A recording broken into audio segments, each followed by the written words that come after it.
Well, good evening and welcome, ladies and gentlemen, out there in Facebook and YouTube land. This is Ian Wisbin with the VRG Virtual Racer League coming at you from virtual Canadian Tire Motorsport Park, also known as Mosport. Here Tuesday night, this is race 3, the CANAM Challenge. Our third race of the fourth season here in the Skippy F2000s.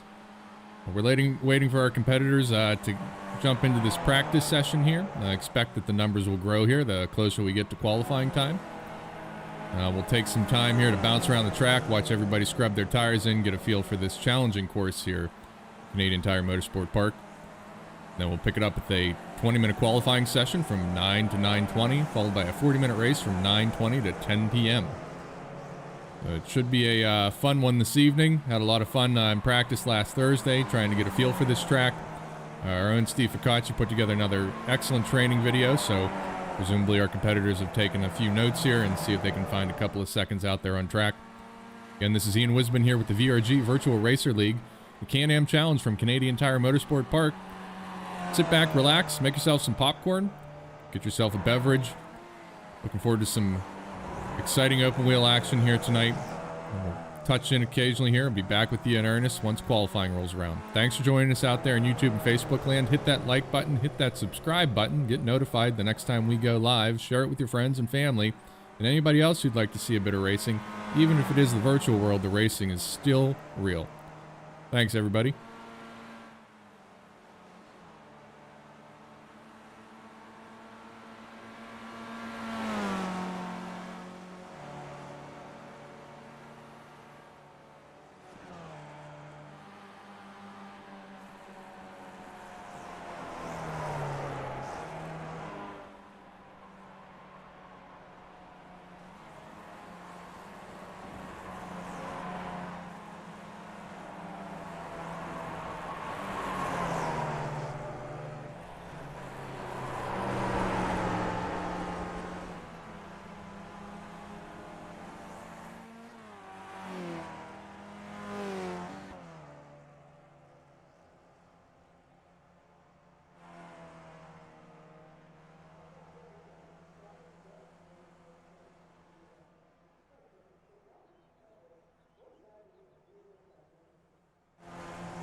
So we're watching John Wood here get his feet here at Canadian Tire Motorsport Park, aka Mosport. It's been brought to my attention by one of our regular viewers out there, Miss Nora Bean, that this track does in fact look like a unicorn. The VRG Virtual Racer League, of course, all about family fun at the racetrack, and the youngins out there, someday, once they get big enough, we'll put them into their own race car. But astute observation there by little Miss Nora that Mosport does in fact look like a unicorn. Maybe it'll bring some luck here to John Wood this evening. John's been competitive in the last several seasons here and has had pace in the Skippy. Perhaps tonight's his night to take one from Stefan Vappa. Looking at the timesheets, though, Stefan's pretty quick. So hopefully John can find a couple of seconds here and give Stefan a run for his money. We'll see as the grid fills in who can bring the fight to Stefan. Your broadcaster here is in the booth this week, so I will not be out there competing, obviously. And I suspect that my victory last week at Road America was greatly due to the fact that Stefan and Darren Treacle wrecked out on turn 1, lap 1. But I'll take a win any way I can get it. Still had to drive to the end and take that checkered flag. So again, thanks for watching out there on YouTube and Facebook land. Hit the subscribe, hit the like button, share with your friends and family. Sit down, have a snack, have a cold beverage, and enjoy the racing this evening. We'll be back with you here in just a little bit.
Pick up here with Ralph Solomon here for just a little bit. You'll see down there in the lower left-hand corner, Ralph's Real World race car looks very similar to the Skippy he's out in this evening, and I think that speaks to Ralph's recent pace, which he's found.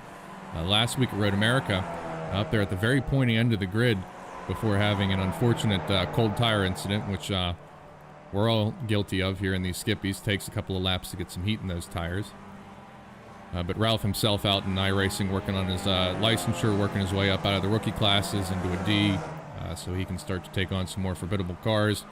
Looks like the tires might still be a little bit cold there for Ralph, and an unfortunate place for him to have a bit of a shunt. Stefan closely avoiding Ralph there. We'll pick up with him again once he gets back out there on track. But kudos to Ralph for sticking with it, finding some pace, and let's hope he has another good race this weekend. Here's Clark Orstrom out in the John Player Special JPS. Clark, a regular contender and always threatening to take a podium position here. We'll see how he does this evening.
Picking up with Dave Fitzgerald here as we're about halfway through this hour-long opening practice session here at Canadian Tire Motorsport Park.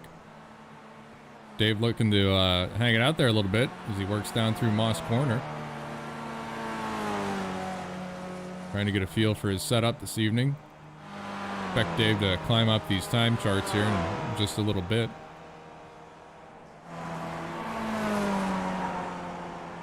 Currently have about 11 competitors entered.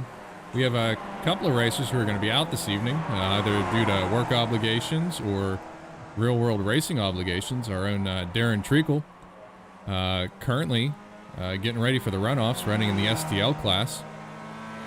Make sure you find a stream for the SCCA runoffs and you're on our good friend Darren Treacle. And I do believe as well that Rob Hines is going to be out there racing, who occasionally comes in and races with us here at the Virtual Racer League. There's some real-world racing action to be had this week by some of our VRL competitors. We have about 30 minutes left here in this practice session. Expect a couple of more drivers to show up here before the end of that, and then we'll do 20 minutes qualifying and a 40-minute race. This is Ian Wisman, your broadcaster here with the VRG Virtual Racer League. Thanks for joining us out there on YouTube and Facebook land. Always a pleasure having you out there. Hit that like, hit the subscribe button. Get notifications when we go live.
Dave Fitzgerald chasing Ralph Solomon here.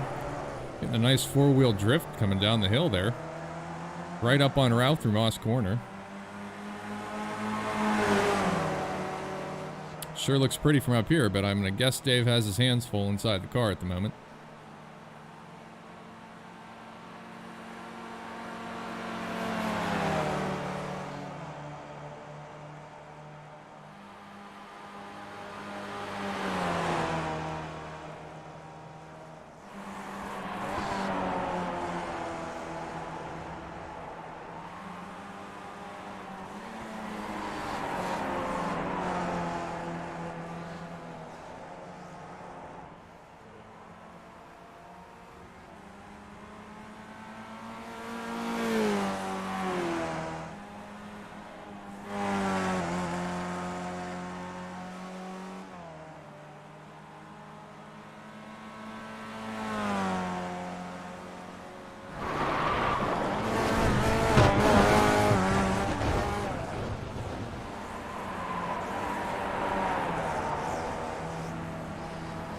Sounds to me as if we might have an off there as we were watching Stefan come down the hill. Maybe we can pick up and see. I think that was Bob Lang that had a bit of an issue there coming into Moss.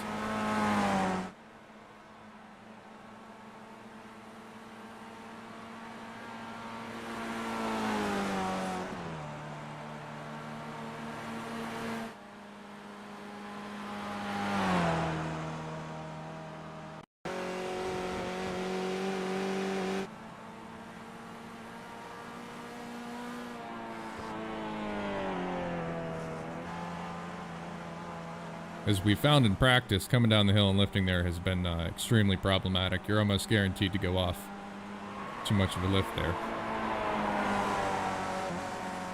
So we'll watch Bob through this.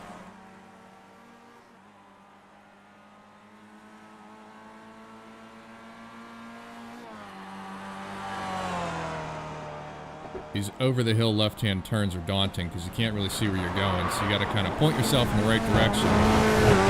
Yep. Bob just got into it there in the moss. You kind of just turn in and hope you wind up in the right place. So it takes some bravery.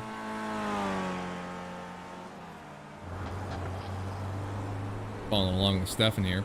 Stefan takes advantage of these hour-long practice sessions. Not only does he go out and, you know, get familiar with the car, but takes the opportunity to change his setup a little bit. You know, take some non-traditional lines, assuming in the start of the race you're going to probably be off the primary line, see how the car handles, see how the cold tires do when you're off the line. And generally just acclimates himself to, you know, the what-ifs which may occur once you're in the real race situation. So interesting to watch how Stefan manages these practice sessions here at each race we have. Currently at the top of the timing sheets at 1:35:015. Bob Lang's just behind him. John Wood just behind Bob. So we're pretty close there through the top 5. And still not that far away through the rest of the field. And we'll be doing a standing start here this evening, which we found is generally better for the field at large. Not quite as much momentum going into turn 1 and helps cut down on those lap 1, turn 1 incidents. And generally gets the whole field through clean and allows us to have much tighter racing through the majority of the session. We got about 25 minutes here left in this practice session. Then we'll do a 20-minute quali followed by a 40-minute race session.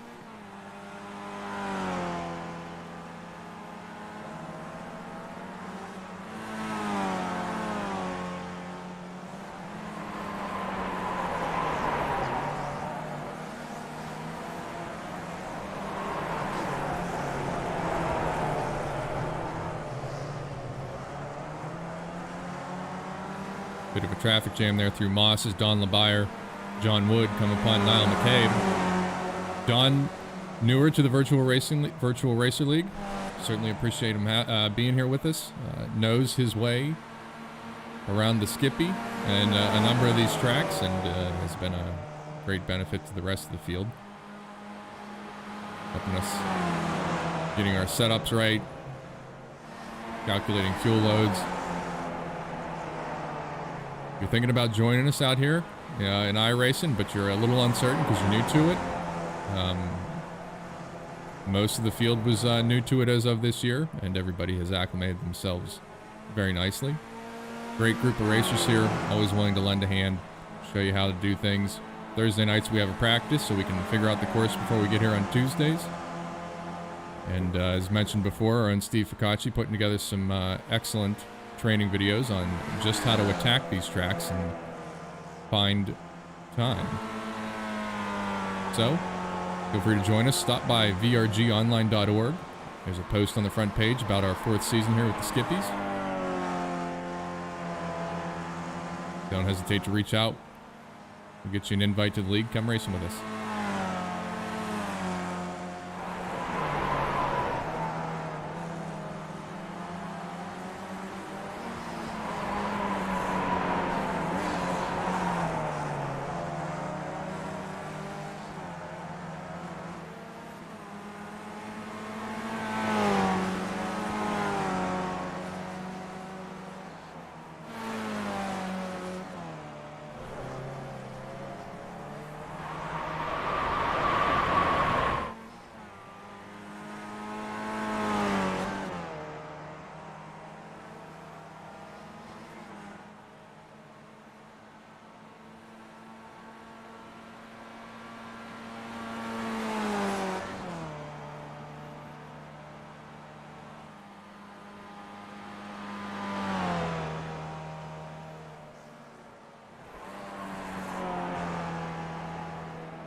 We've got our own Eric Russell spectating along out in YouTube land there. Eric, a regular competitor here with the Virtual Racer League. By day, an MGA racer of some renown, is also a corner worker and has more recently been out at VIR flagging for a couple of events there. And certainly want to say thank you to Eric Russell and the rest of that flagging squad that may be out there watching. Certainly can't do the real world racing without those corner workers, and we appreciate all they do. While we're out in the cars having fun, they're standing out in the sun or the rain, the wind, waving flags at us and making sure we're safe. So thanks to those workers out there. Eric sharing he raced at Mosport in 2018 with the MGA. Notes that the Canadians know how to throw a good party once the track goes cold, which apparently also included a pipe and drum marching band. So we'll have to submit that to iRacing for the next big patch update. See if they can incorporate the paddock crawl and celebratory band post-race. Thanks again, Eric, for sharing that, and thanks for staying out there in the corners and working for us in the real world. Looking forward to seeing you out here in the VRL again real soon. Just under 20 minutes left here in this practice session. We'll follow it up with a 20-minute qualifying and a 40-minute race session. This is Ian Wisman with the VRG Virtual Racer League. Thanks for joining us. Hit the subscribe, like button, share with your friends.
Unfortunately there for you, Clark left the camera on you a little bit too long. Cameraman's cursor up in the broadcast booth. So let's pick it up with Stefan, who's just coming out of pit lane here. We're approaching about 15 minutes left here in this practice session.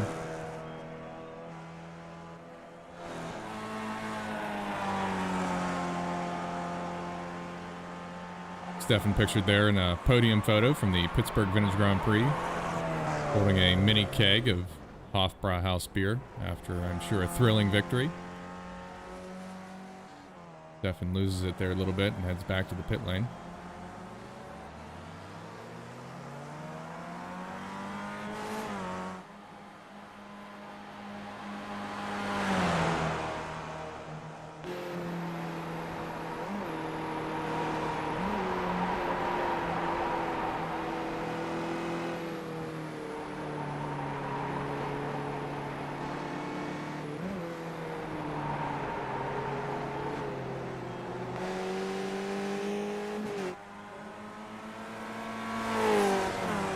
Bob and Don there having a nice close race there.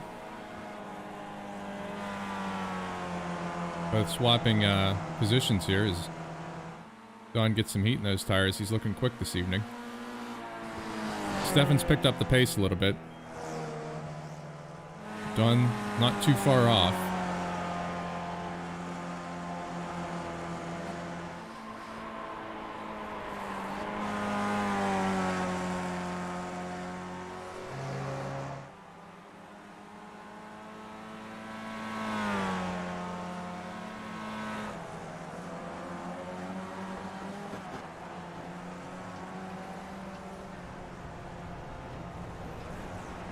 Looks like Bob got a little too greedy on the turn in there. On 3. Gets it turned around swiftly. Back in action.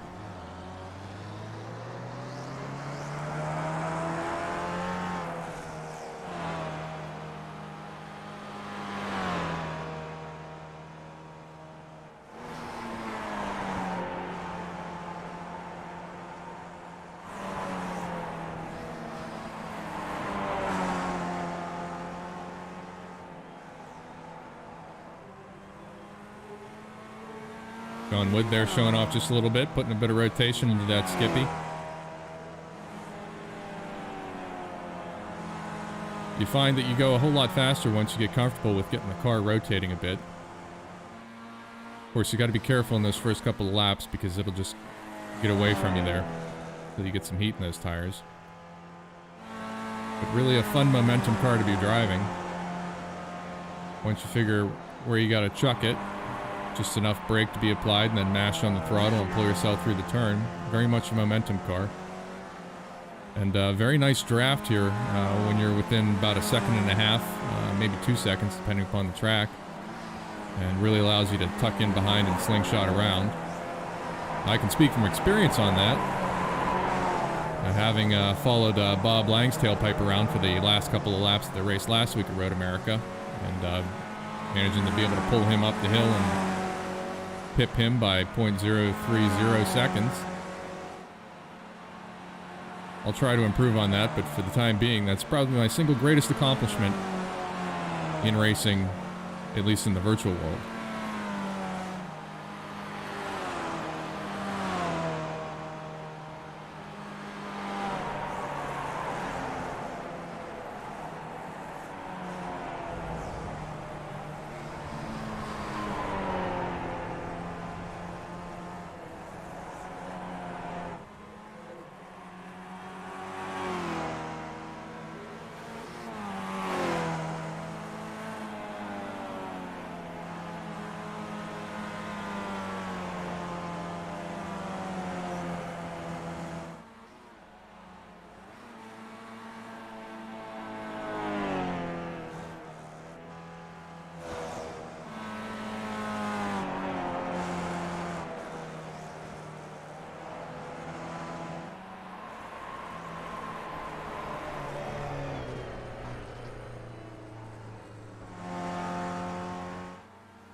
So I wear many hats up here in the broadcast booth. Obviously, I'm narrating the race as it goes by. I run the cameras and the graphics overlay. Also coordinate the post-race interviews in the broadcast booth here. And occasionally provide tech support to our racers and fellow broadcasters as we run into the inevitable issues that come about when perhaps a Windows update gets pushed out or iRacing sends out a new patch. So at the moment, trying to get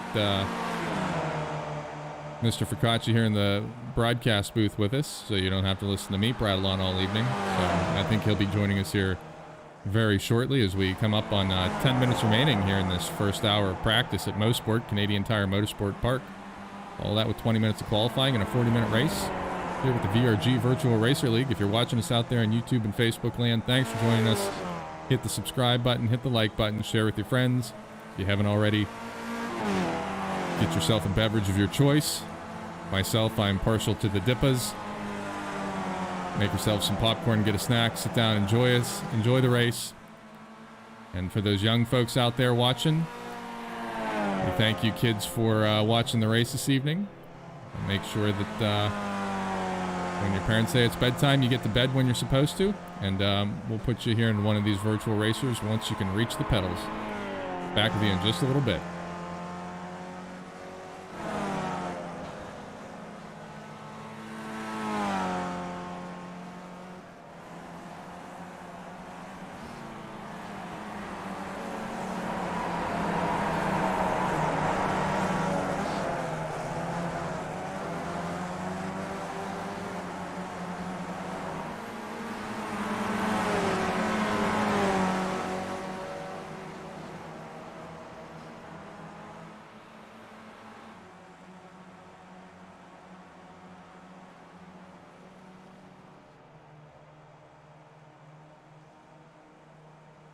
And we might manage to get Steve situated here in the broadcast booth. Steve, thanks again for joining this evening.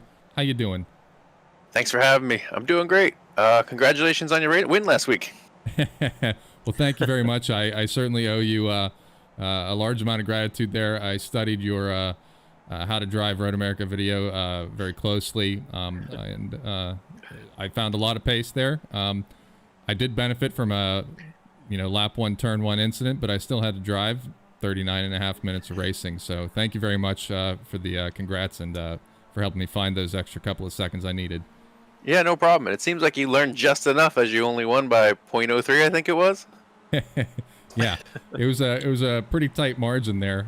If I hadn't had a lapse of concentration earlier, I probably would have had a bigger gap. But yeah, it's a little strange the first time you get out there on your own, particularly at a track like Road America, where you can be very alone. Yeah. You really have to start to get your brain into thinking, not wandering. And me being a traditionally middle of the pack kind of guy, I haven't really had a whole lot of experience having to keep my my mind on the prize. Yeah, it's funny, so growing up, I raced go-karts, and I still remember the first time I took the lead and just looking in front, and there's nobody there. Like, and you know where the track goes and everything. It was just surreal, though, to know that there's no one in front of you. Yep, for sure. I mean, I know I was relieved when, not necessarily relieved that I had an off, but at least Bob showed up, and then I had somebody to follow around. Because, it was pretty early in the race, and I thought, I've got about 30 minutes of this left where I've got to concentrate, and I don't know that I've actually managed to do that in some I was time. relieved as well. It really made for a great watch. I mean, just the battle was the whole 40 minutes. There was racing from beginning to end. Yep, and I think we're looking at that again tonight, Steve, because, we got 12 cars out this evening. Everybody's pretty close here. This is a very fun track to be racing, and it looks like everybody's going to be, close together and looking for a good race. What do you think? I tell you, looking at the lap times, I'm really surprised to see everybody is so bunched up. I drove the practice session with you guys last week, and I was taken back a little bit how hard it was to drive this car on this track.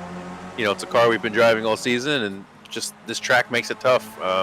Coming over the corners, the car gets light, and it just the rear tries to get in front of the back and in front of the front, and I wasn't expecting it to be that bad, especially on cold tires. The first 2, probably 3 laps are hairy. Yeah, those blind over-the-hill left-handers are certainly kind of white-knuckle, poke-and-hope kind of things. You just, point it and try not to do odd things with the brakes or the throttle as you're coming down the hill. But then, Moss is, it's such a change-up that it really can get you out of that rhythm. And if you lose it down there in Moss, as far as momentum, it's really hard to kind of grab any of that back as you're climbing up the hill and trying to find pace. Yeah, it's the slowest corner on the circuit, and I was taking it in second gear. I think you can take it in first gear, but it's uphill after that down a long straightaway. So if you mess that up, you're going to be in for a world of pain in lap time. Yeah, and I should note, you made another, educational video for us, and looking at these lap times, Steve, I think you probably should start charging for your services here, because everybody is within sneezing distance of each other, which is a terrible thing to say here, given the current situation in the real world. But hey, we're virtual racing, so a hair's breadth from each other. So this is really going to be a fun one this evening. Yeah, I hope so. I mean, we were saying the car's a little bit hairy to drive in a 40-minute race. Hopefully, mistakes are kept to a minimum, and it just keeps everybody together. As I've been flipping through here in practice, we may want to add to your next education. Tear-off button. Yep. Let's teach everybody how to map a tear-off button. Yeah. I honestly never used it all that much. Last season, when I first joined you guys, I decided to try some dirt oval racing, and I hit it every lap now. I even hit it sometimes when the sun's in my eyes, and it doesn't help, but it makes me feel better. So we got just under 5 minutes left here in the practice session. Then we'll do 20 minutes qualifying and a 40-minute race session. And tonight we're going to be streaming out to YouTube, and we've also got it up on Facebook. A couple of chatters there out in YouTube. Eric Russell's joining us from afar. He's not going to be racing with us this evening, but it looks like we got another potential driver out there. Toby Yurko. Apparently he just got his driving rig, so I think we can invite Toby, and I know there's a couple other recent invites, so looking to build out the ranks here, Steve, which bodes well for the remainder of this Season 4 here in the Skippy. Yeah, that's awesome. I mean, the more the merrier. I think a lot of these guys, after the real racing season's over, are going to have a good time racing in the Winter Series that I believe is going to be planned.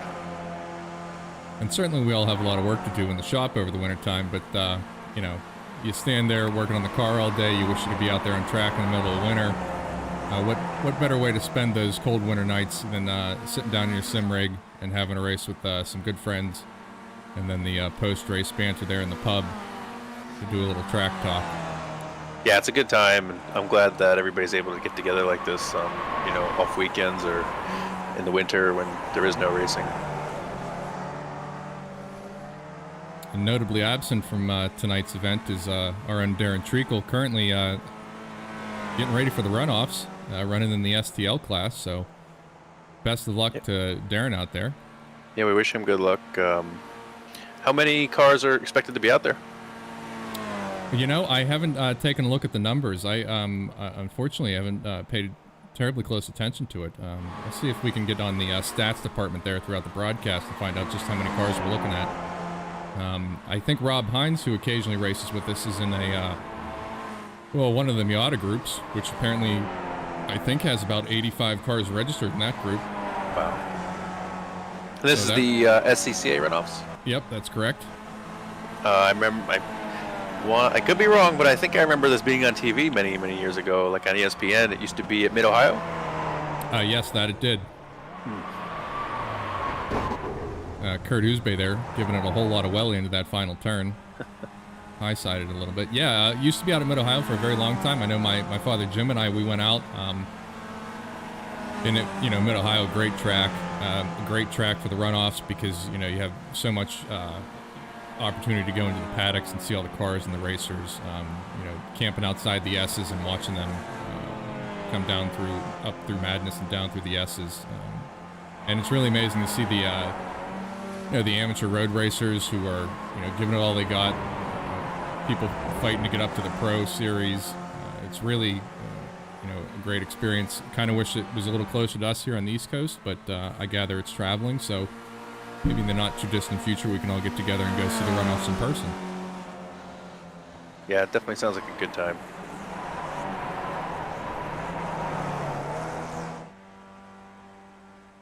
Well, it looks like I got to Niall just as he was finishing it off there. Sorry about that, Niall.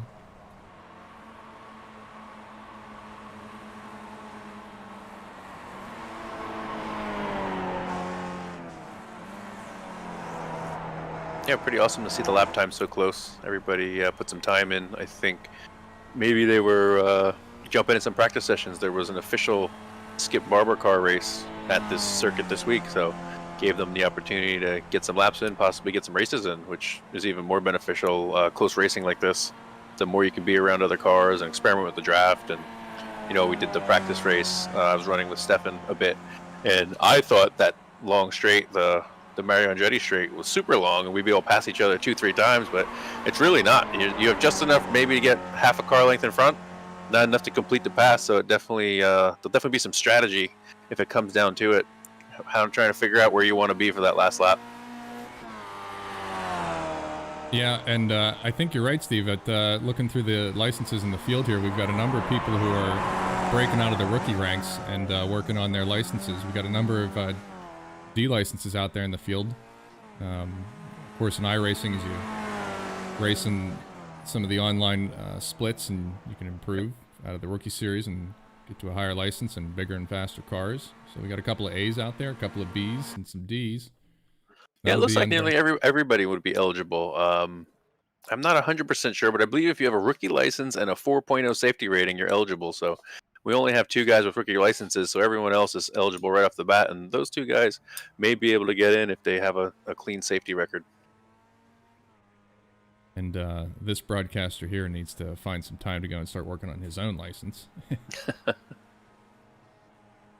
So we're going to start our 20-minute qualifying session here. We'll pick up our competitors as they leave the pit lane, pull up the timing tower once we get some laps set here. Stefan's out first.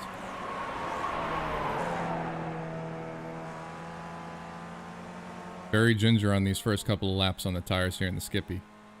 Yeah, we've talked about it before. In qualifying, you really want to maximize your time on the track, and with the first at least 2 laps, the tires being so cold and you're not able to really push hard, you don't want to have to start the process over again. You know, you're going to lose just so much time in qualifying if you have to do it twice. So just stay on track, stay clean, and, you know, get those tires warm and then go after it.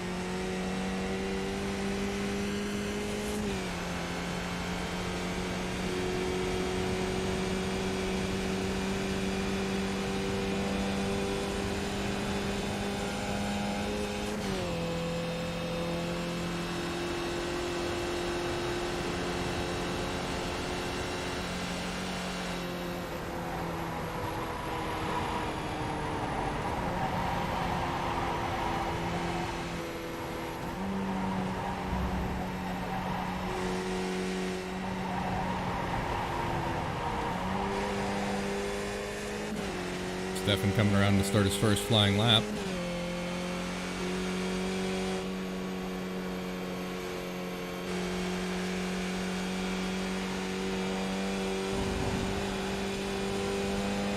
This to me is one of the tougher corners just because it's blind. Not really sure where that apex is. Stefan found it no problem.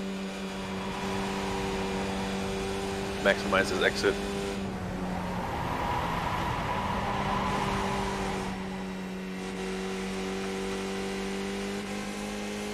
That's corner 3. I find that a little bit tricky as well. You want to get on the gas as soon as possible, and sometimes to me it feels like too soon. But the corner opens up and there's plenty of runoff. But it just I don't know if it's a visual thing. It just doesn't seem. It just seems like you're on the gas sooner than you need to be. But the sooner the better.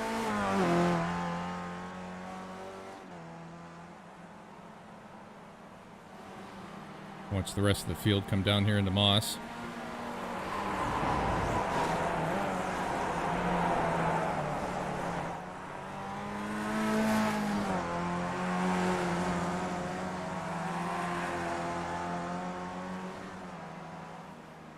There's not a lot of room for error. If you carry too much speed in the exit, you're going to be in the grass, and there's only a couple feet of grass there before you hit the wall.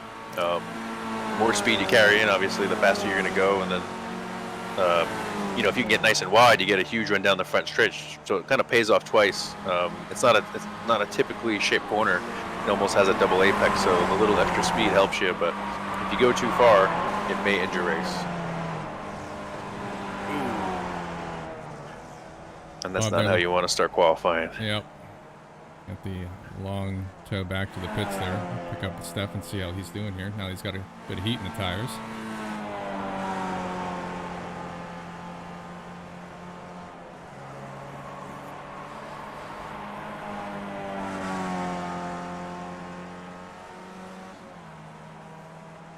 Yeah, so we talked before about trying not to screw up, and we're almost 4 minutes into practice, so I think that was Bob Lang who went off. I mean, he's not going to get his first lap in until 8 minutes if it goes according to plan this next one.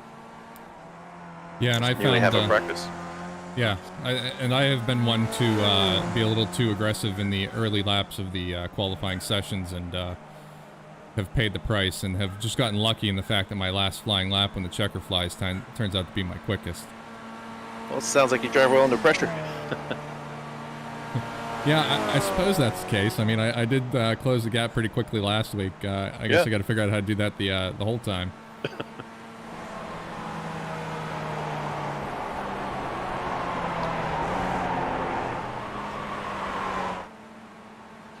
I also thought there was quite a bit of time if you could draft.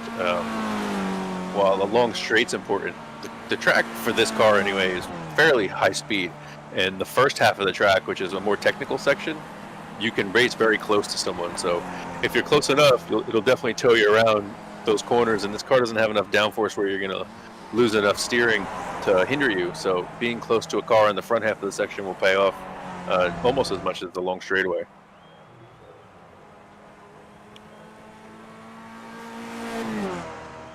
Carlos hanging it out in the Hello Kitty.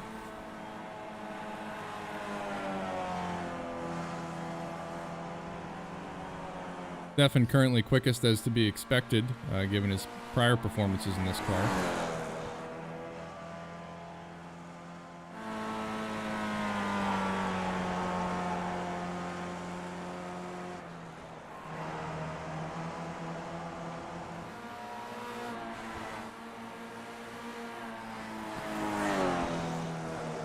Looks like John Wood picked up a little front wing damage. I don't know if he got too much curb somewhere or caught another car.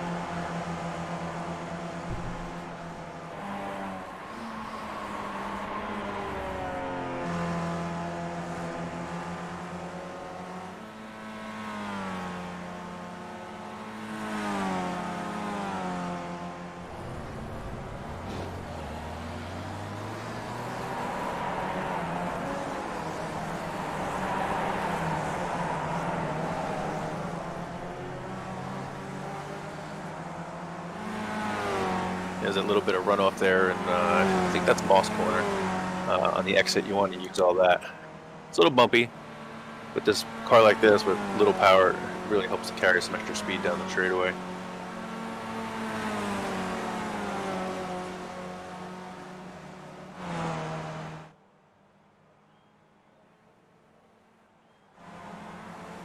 Pick up Ralph Solomon here, who was at the front end of the grid there last week at Road America. We'll see if he can translate that to speed here at Mosport. Of course, just as I put the camera on him, he runs a bit wide there. Yeah, I believe he led a few laps early on the race. And Ralph has definitely been one out in the Skippy races and iRacing, working on his license. So he's really taken like a duck to water here to this iRacing.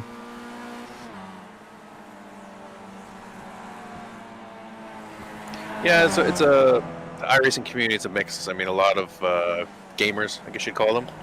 But I feel like there's guys, you know, like your group who come from a racing background and they may not get the most out of it, you know, the gaming aspect of it, but they definitely bring a side to it that, you know, you just can't be taught, especially in the sim. And knowing racing really helps them, I think, in the real world when they get out, especially car awareness, things like that, I think will pay off for them.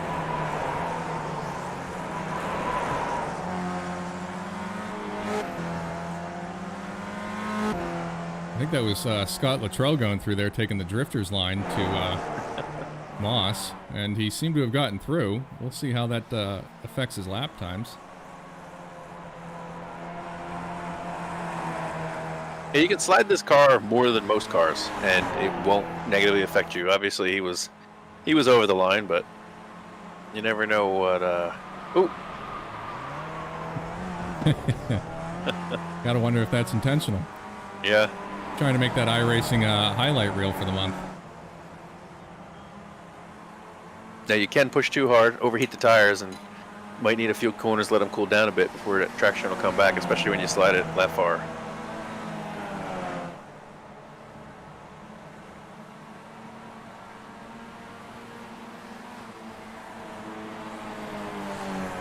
Nice shot coming out of turn one there down the hill. Carlos Bonds running a little wide. Way wide. Yeah, you come over that turn, and it was a hill, so turn two, you start on the right, you come up over the hill, and just naturally the car is going to drift a few car lengths to the right.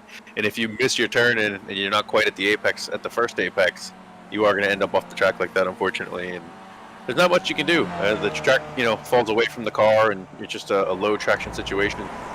You can't save it once you kind of have a bad trajectory.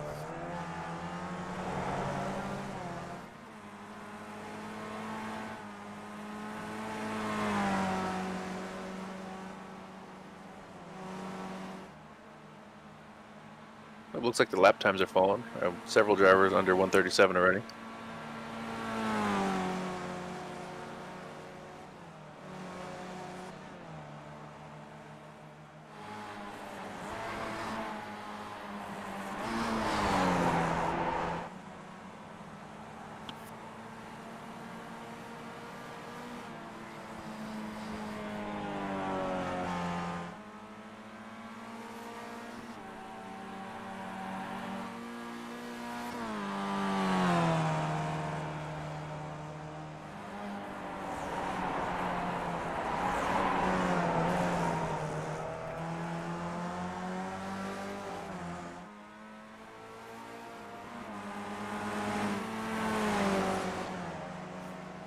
From the outside watching Moss, it seems like, kind of a calm corner, at least as we're observing them from the outside. But from my own practice and, watching your video, it's there's a whole lot going on there, particularly for myself, because I'm driving with 3 pedals and a sequential shifter, to put a little more realism into it, and trying to nail the downshifting, braking, and all that good stuff. You can quickly get all elbows down there. Yeah, I feel like it's not fully blind. You definitely can't see the exit, but you can't see over the first curb, so you can't see the, I don't know what you're gonna call it. So there's 2 apexes, then you kind of drift wide. You can't see that second, the off, I guess you'd call it. So it is blind. Then you have to deal with the elevation where you're coming down the hill, everything compresses, and everything works really good, gives you a ton of confidence until it goes away and the car gets light as you get over the top.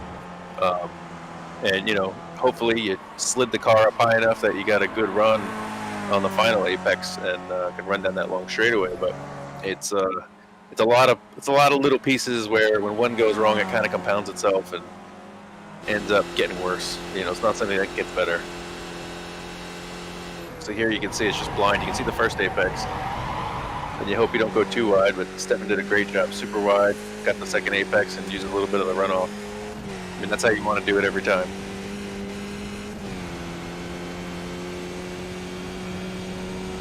And then when you're running through there in traffic, obviously you have even more to pay attention to. So certainly behooves you to learn the line and kind of be able to do that one with your eyes closed, because you're not going to be able to look at your lines as you're driving through there, trying to pay attention to everybody else going through. And that's why it's helpful to get out and run in traffic or do a few practice races if you can.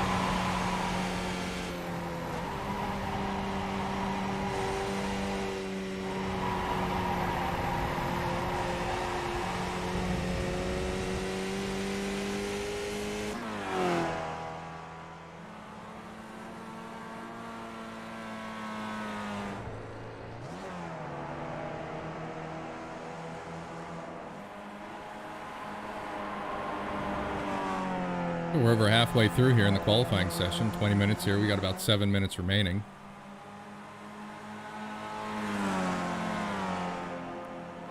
Yeah, I don't have a list, but it looks like everybody set a time. And they're all, I don't know exactly what they ran in practice, but it's all pretty competitive time so far. So I think we are going to look for a good race here.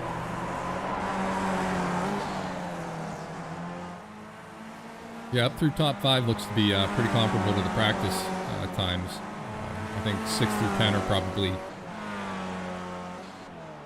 going to be late bloomers here in this qualifying session, much like myself.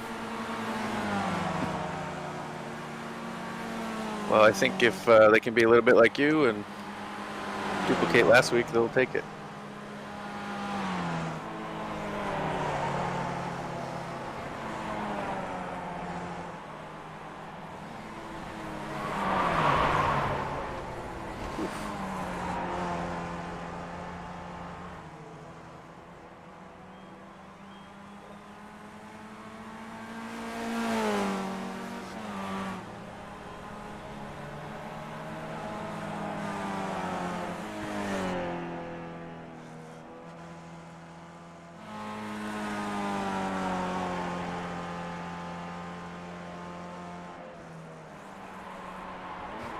Yeah, I don't know if it's hurting him. It looks like his rear wing's got some damage.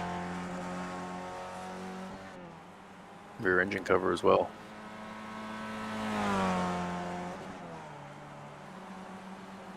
Yeah, it's interesting how the net code and the damage works out. I did take a bump in last week's race. It didn't affect me, but I could have sworn I was going to have to go into the pits, but didn't.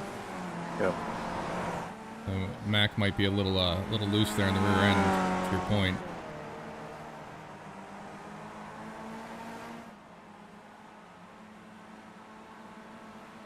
Yeah, it's tough to predict, what's going to hurt you and what isn't. I do know that these cars, the wings aren't like, they're not super high downforce wings or anything like that, so it shouldn't throw off the balance too much. I mean, even like a front damaged wing, it will cause the car to understeer a little bit, but it's definitely manageable. I mean, even the front wing falling off, you'll notice it, but it's not gonna bring you from the front to the back of the pack or anything.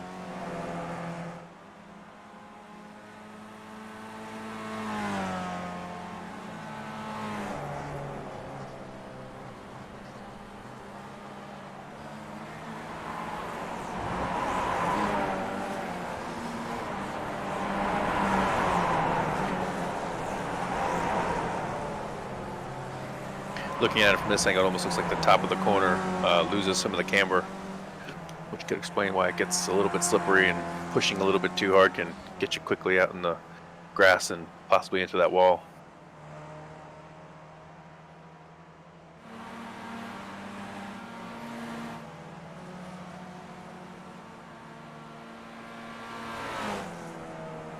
We'll follow along here with Dave Curtis, who's next closest challenger to Stefan.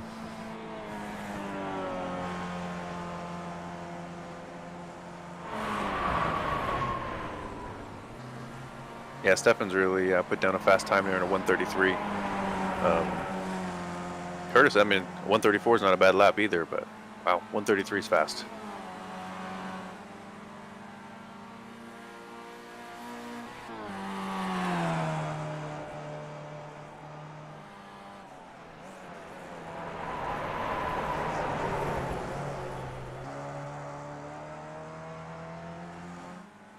If you could hear it, he was on the gas well before the apex, which is what you want to do. Maximize that on throttle time.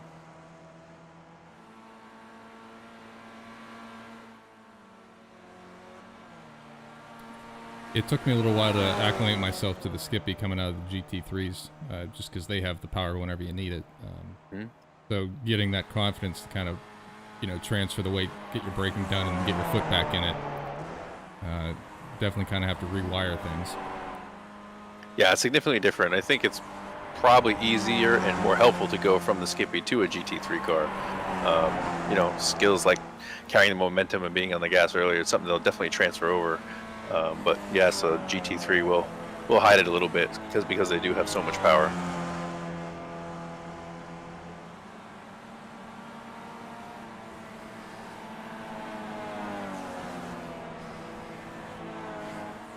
Kind of interesting that when you're driving the car, the road doesn't seem nearly as wide as it does watching it from this view.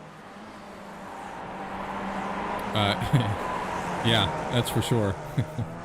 It just looks like you have plenty of room to collect an issue and not go in the grass, but it definitely doesn't feel that when you're driving this car. Yeah, which is why it's so much fun taking part in the practices on Thursday nights when we're going to be up in the booth, because then I get a real flavor for what it's like out there. Yeah, and that's exactly right. You feel like you run out of track real quick. Yeah, you just look at the car. It looks kind of like a go-kart. We know it doesn't have a lot of power. Kind of looks like an Indy car, so you think it kind of handles well, but it's like the opposite of everything. It's very unstable. It can have oversteer from the power, exiting a corner. So it really doesn't, the way it looks isn't not nearly the way it drives. It's a handful, as we're seeing. Oh, he saved it. Oh, no, he didn't. Oh, yeah, I thought thought he was gonna have it there.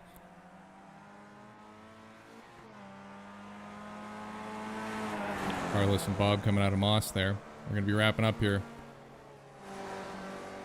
About 30 seconds left here in this qualifying session. Carlos looks like he's just going to scrub in those tires for the race here and head back to the pit. Not sure who else is out there on a flyer right now.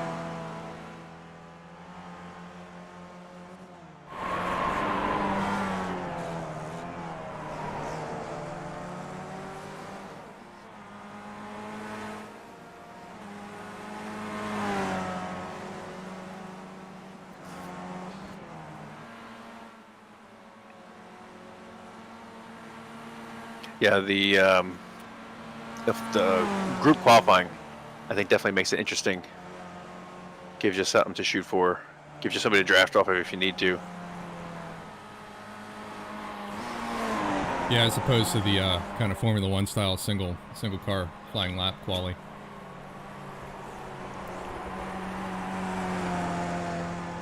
It's been a while since Formula One's qualified one at a time, hasn't it? Yeah, it has. Just recently watching some videos of Berger and one of the McLarens. I don't recall what track he was at. Might have been Suzuka. You know, and he's got like 15,000 RPM downshifts and the engine's just screaming. Really an amazing time for Formula One. Just so vicious. Yeah, you know, I'm always surprised that nobody in whoever the broadcasting team watches those old videos and tries to figure out how they make the cars look as exciting as they did back then. A little bit of a shaky camera mount and putting it in the right place, you know, seeing their hands go work. Yep. And I've been watching the F1 Driven series on Netflix, and it's, I mean, amazing what the cars are today, but certainly a bit lost without the screaming V10s, V12s, and just what looked to be one rough ride at insane speeds.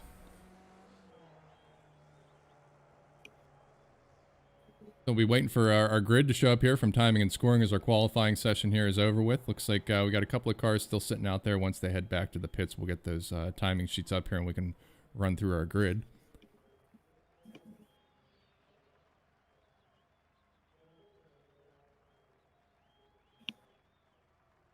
Is this a circuit that anybody's been on? Anybody in our group? Yeah, there's a few of us that have gone up there and run. I know Mac McCormick's been up there. Niall's been a few times. Eric Russell, who's not racing with us, but has also gone up and run. So you know, VRG tends to head up there. We do a nice event with our friends up there in VRG. Certainly miss everybody up there in the Toronto area, and miss Bennett and Elbow having a beer with them. But yeah, it's a track that a couple of us have run in the real world. I haven't gone up there yet. Certainly would like to, certainly after playing around here in iRacing. Yeah, it definitely looks like a fun one. We've got our official starting grid here for the VRG Virtual Racer League CANAM Challenge at Canadian Tire Motorsport Park. We'll run through that as our cars get lined up here on the grid. We're going to go for a standing start this evening as opposed to our more traditional rolling start. I think this should prove exciting for everybody involved. So starting off in P1, we have Stefan Vappa, extremely quick there with a 1:33.365. Second place, Dave Curtis. Third, Don LeBayer. We got Bob Lang in fourth and Carlos Bonds rounding out the top five. We got Clark Orstrom, P6, John Wood, P7, Mac McCormick in P8. Dave Fitzgerald back there in ninth, though I expect him to climb his way up the grid pretty quickly. Scott Luttrell in 10th. Ralph Solomon there in 11th. Kurt Uzbay, 12th place. And we got Niall McCabe rounding out in 13th place there. Looking for a strong run there from Niall. Maybe he can put it up there on the podium.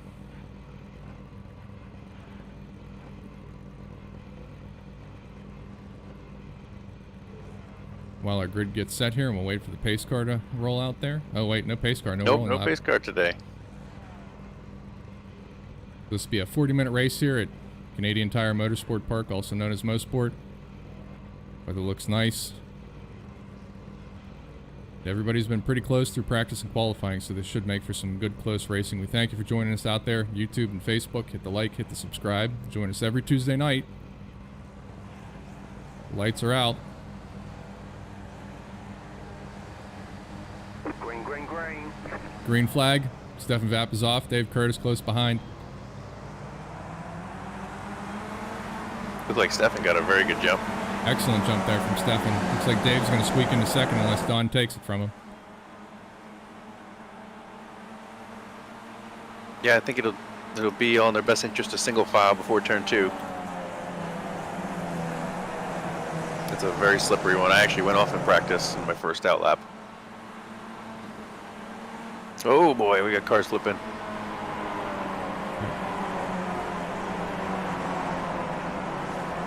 Couple of cars in the back of the pack. Looks like they're going to recover, head back to the pit lane.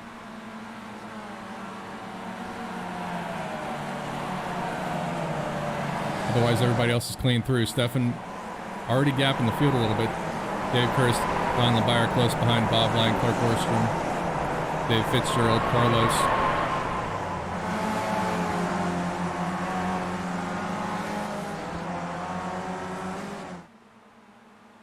Yeah, I think we only lost one car so far. Everyone else has been able to keep the car pointed straight. Just want to emphasize again how tough it is. I mean, it's just so tough at this circuit to drive this car on cold tires.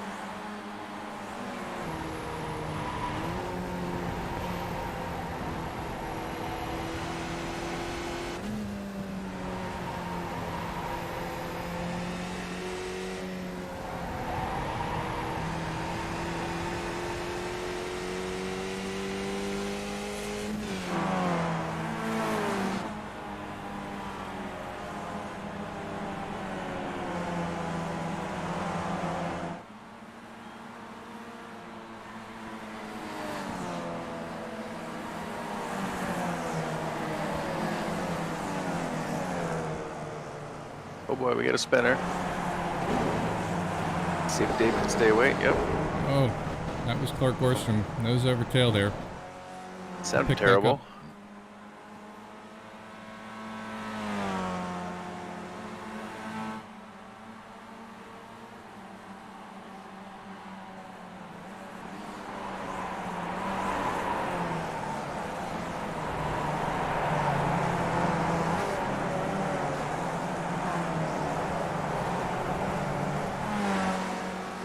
That is a busy, busy paint job.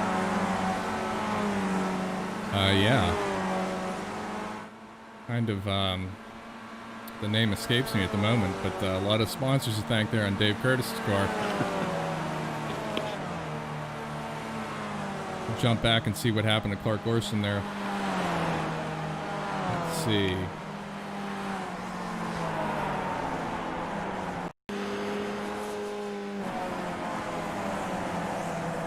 Yeah, I just lost the back end coming over the hill. Oh! Caught a high spot in the grass. The inside there, it's bumpy. Whew. Just missed Carlos there. Yeah, in our practice race, I tried to take a little bit of grass and just got the left front in there, and it was bumpy. Didn't go back over there again.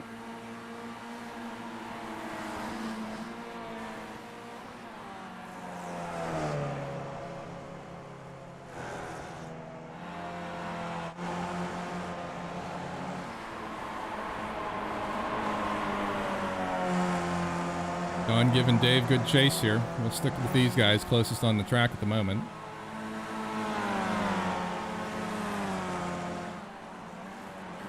Yeah, he needs to stay tight here and get a good run off of Moss. Use the Andretti straight with the draft. Could be his best bet.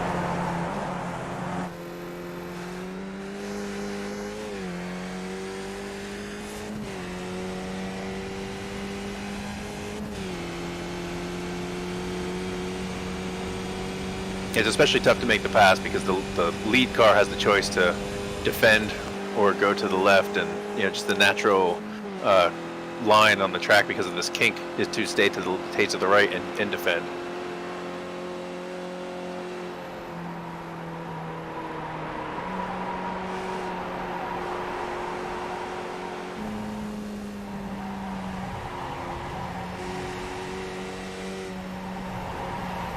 Yeah, of all the races that we've seen Don at, it seems like he has really good pace. He's always towards the top of the sheets, whether it's practice or qualifying. I don't know if it's errors or maybe just small mistakes here and there that's keeping him out. But if he can work on his consistency, he'll be up towards the front of the championship in no time.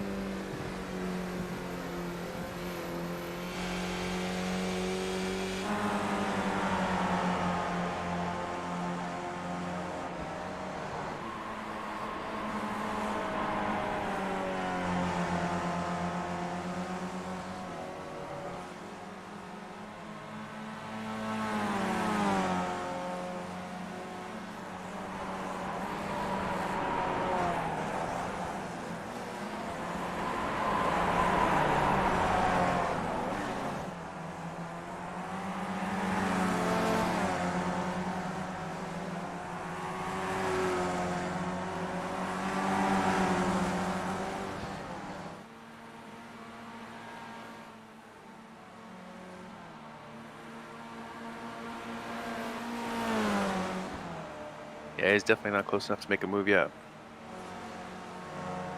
Pick up Bob Lang, facing Scott Luttrell here. Bob Lang's got a bit of damage in the front. He may have a hard time keeping pace here. I believe his nose cone's missing.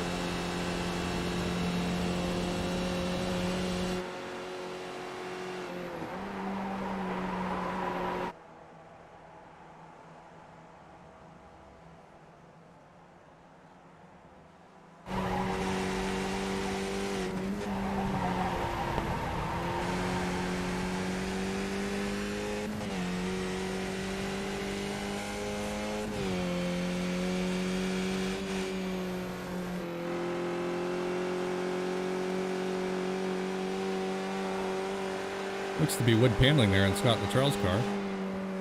Got a hardwood floor. Uh-oh, uh-oh. Hang on to it. Oh, I think he did. I made the best of a bad situation there. That he did, so Bob remains to fight again another lap.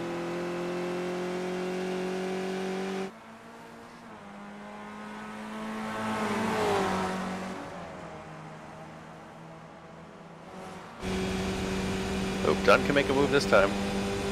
Probably gonna have to go to the outside.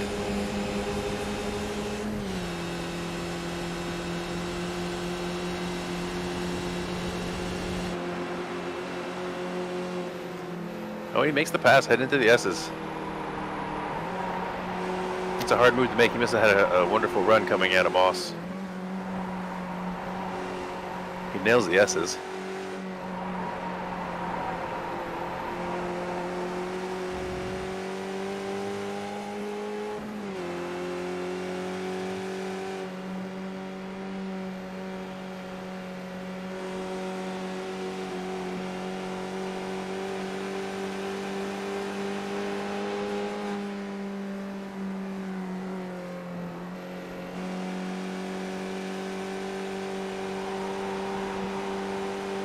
This is a great battle.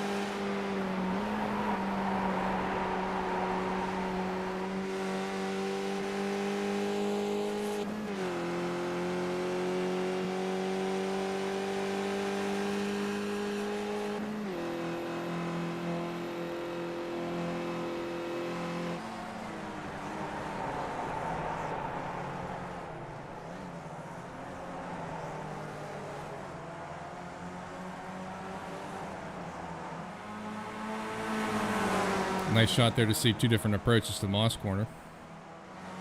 Yeah, it's pretty neat to see how they also come, they both did it significantly different, but ended up in the same place at the end, not much time lost or gained by either of them.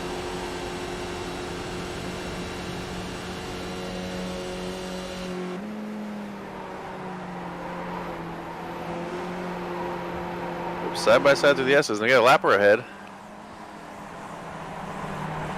Looks like Don backed out.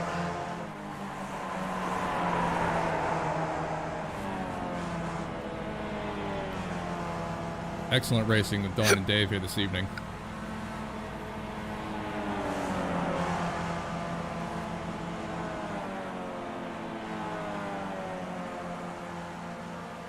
Jump ahead to Stefan here. Looks like he's coming upon some traffic.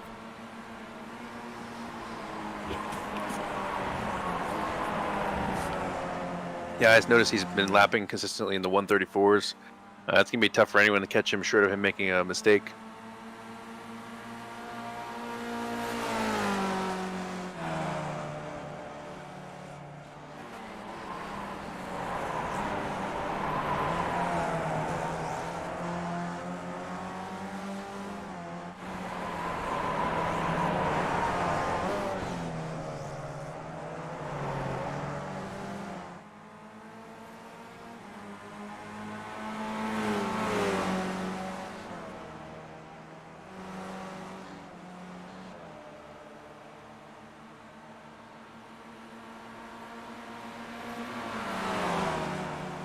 Looks like Dave Fitzgerald still hanging back there. It's only a little more than 2 seconds, less than 3 seconds behind these guys, and if they race a little bit more side by side, he'll be right in their battle. Dave fighting his way up from, geez, I think it was P11. Wow. He did that last week as well. Then he had an issue. He crashed down the last long straightaway there on Road America.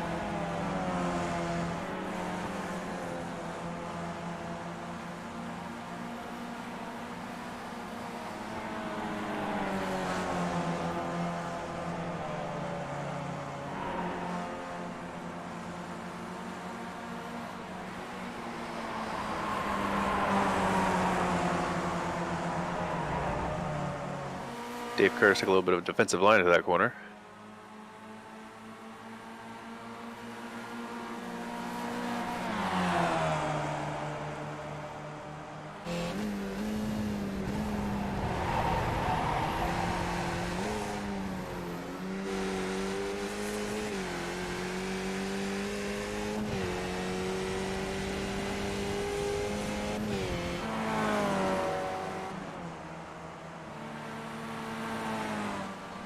Pick up with Bob Lang and Scott Luttrell. Bob still driving with that front end damage there, but he's reeled in Scott.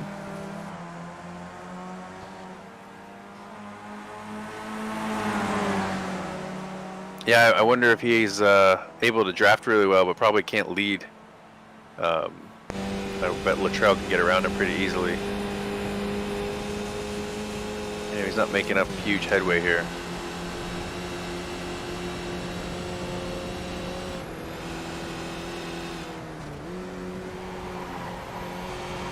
Yeah, I think Scott let him by. It's why, I mean, if you are going to be side by side at the end of the straightaway, you definitely don't want to go into that corner side by side. You can do it. It's just it's hairy. The car slides around.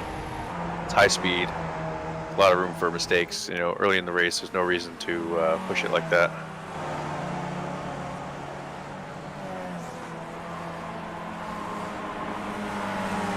And Dave's only a second and a half back now. Yes, he's benefiting from these two duking it out here. Dave and Don swapping positions every lap here. Great stuff.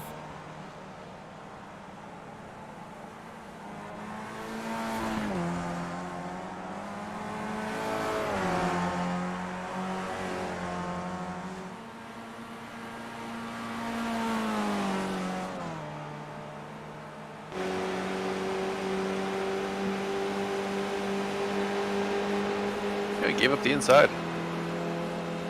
It's a unique choice.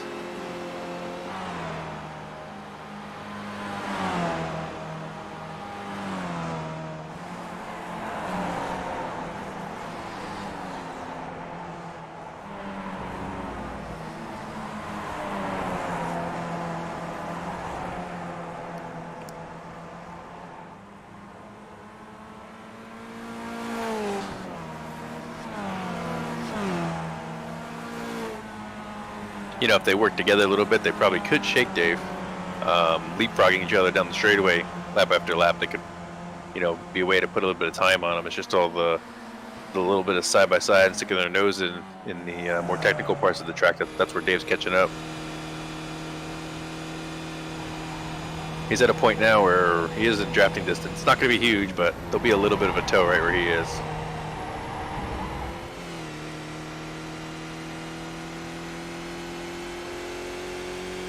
Looks like Dave was able to put a bit of space between Don there.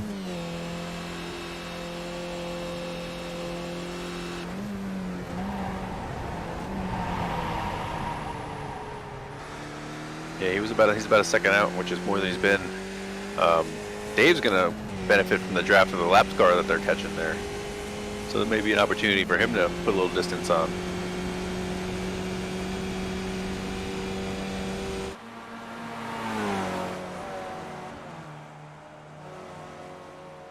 I like the interval drop when with Don in the draft. Yep. But if Dave can stay close, to your point, should have a nice three-way battle here for second, third place.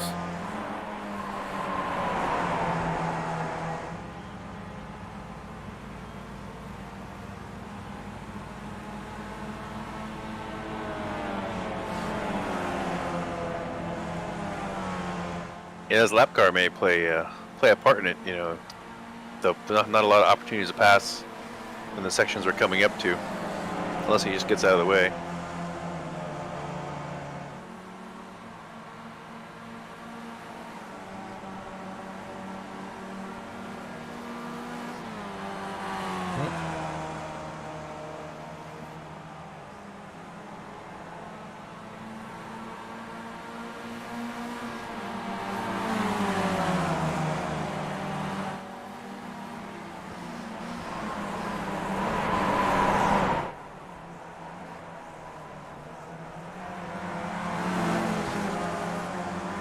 Little squirrely there for Dave getting around Clark. Yeah, which is it's helped Dave. It's helped Dave. I mean, if anybody's curious, I'm rooting for a good three-way battle. Yep, for sure. Yeah, definitely not rooting against anyone. That's for sure.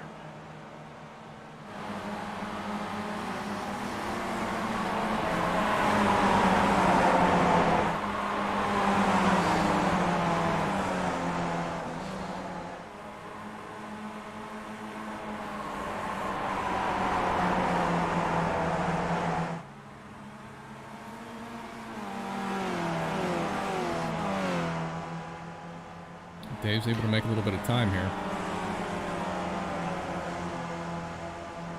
Is that the black car? Is that Scott Luttrell? I don't see any numbers on it.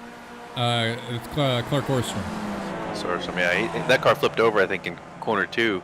Yep. And it's a shame because he seems like he has pretty good pace.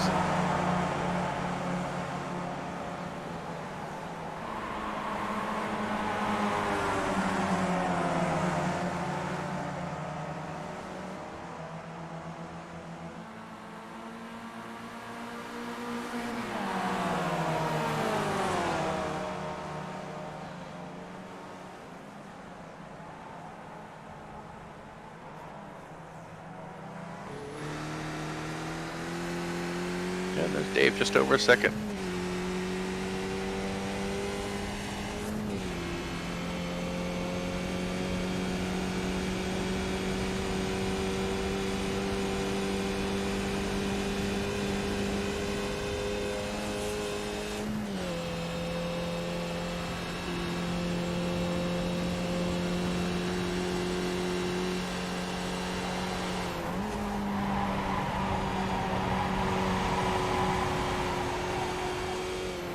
Oh, this side-by-side racing, he's there now.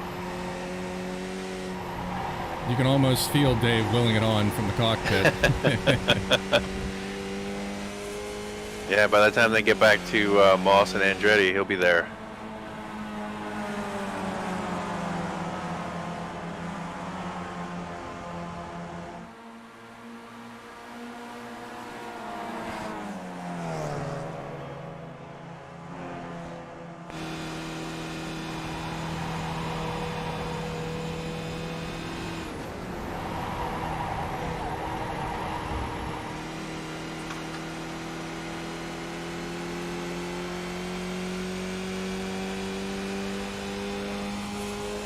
Great stuff here in these Skippies, and that they can run so close and constantly be swapping positions and clean racing too.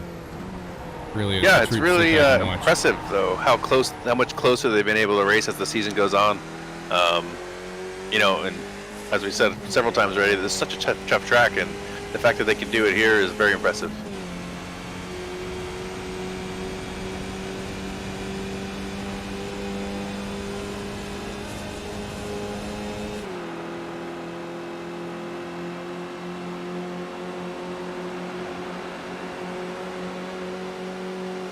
Gonna wait. Looks like they both got Don. Oh boy, he's dead. He's dead. Oh, Dave. And he had just gotten there. 20 minutes to get there, right? Yep. Sure, he's not very happy about that. Stefan going purple with 1:33.516. Unfortunately, we'll take a look back at Dave and see what happened to him here.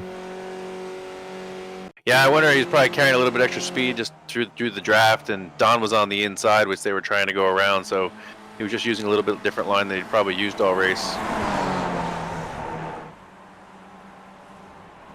Oh, boy. Out there on that grass. Unfortunate. Yeah.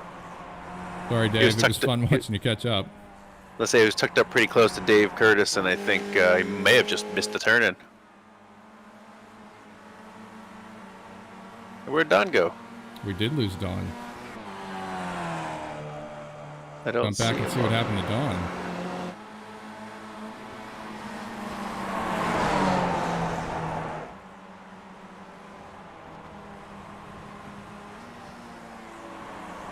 Oh boy.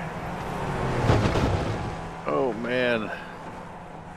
Almost the same thing that happened to Dave, just opposite side. Yeah, that's a tough break. We were having such a good race.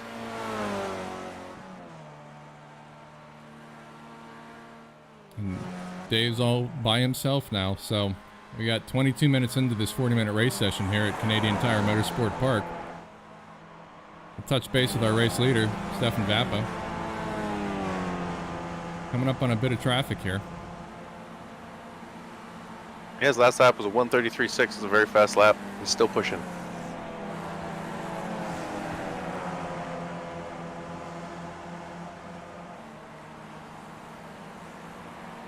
Dave Fitzgerald's back out on track. 134. We'll see how much hay he can make. Past halfway race distance.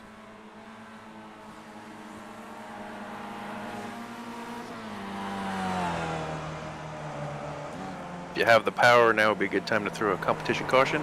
Is that something we do? Get a little bit of a re-rack. Yeah. Maybe we'll consider that for season 5 here. Maybe a faster pair too. Certainly in the Skippies, it takes much concentration and effort to fight your way back up when something like that happens. Yeah, it's tough. It's a 40-minute race, and Stefan Vappa has been laying down some good laps out front, so it's not like he's leaving a lot of opportunity to be caught.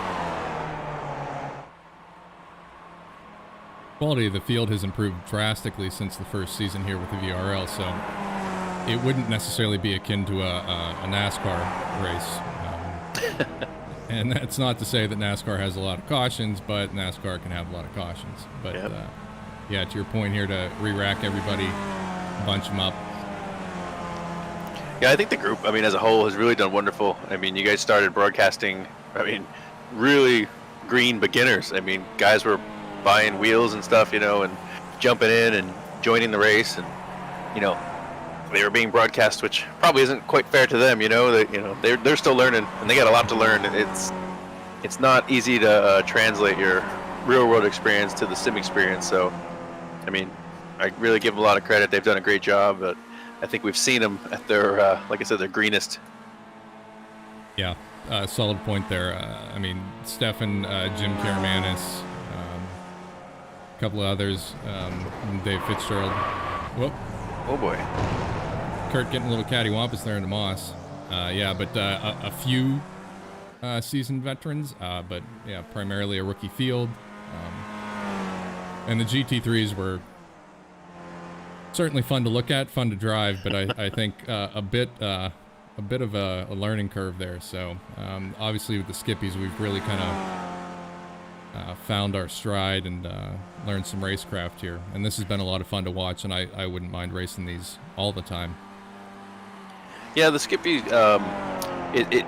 it's easy and it's hard, you know, where we watch the car and we can see them sliding. Well, the drivers can feel them sliding, which I think is nice because they know where the limit of the grip is. Where in a GT3 car, you walk right up to it, but then when you go over it, you really go over it, you know. So it's I don't want to say one's easier or harder. It's just different, and you know the GT3s have a lot larger window for setups, which is good and bad. You know, a bunch of guys who just jumped into iRacing, it's probably not a great thing.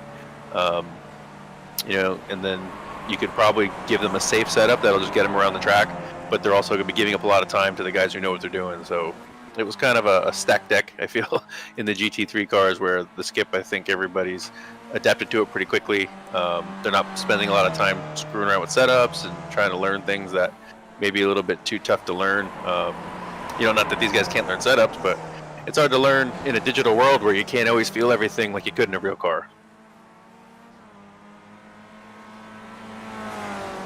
Yeah, I mean, while the feedback through the wheel is certainly impressive, when you consider, I mean, some people might look at this and say it's just a video game, it's not real racing. And sure, you're not sitting in a car, but I mean, the feedback through the wheel is certainly surprising once you get that dialed in. And I know once I added the butt kickers, or the the rumblers in my seat, that added a whole new level of feeling of the tires and the road surface and the curbing and things of that sort, which you grow accustomed to in the real car. And if I had the ability, I'd certainly help everybody build out that kit. But yeah, even just getting into a car which is much more aligned to the vintage cars we're racing in the real world has been leaps and bounds for everybody. You can just get in and drive and practice the craft rather than trying to learn how to manage that 700 horsepower beast. Yeah, I mean, it was kind of neat. Everybody was driving different cars all the time. There's quite a few options, but I think for what you guys are doing and for the sake of the show, I mean, the Skippies have produced.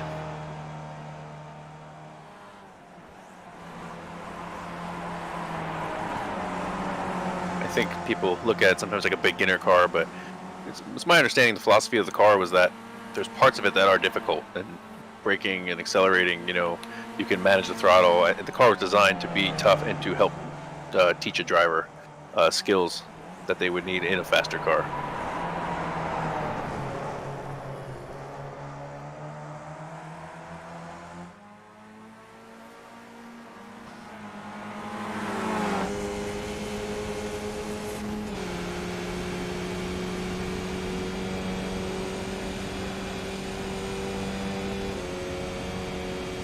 Yeah, definitely gonna have to teach these guys which button does the tear off.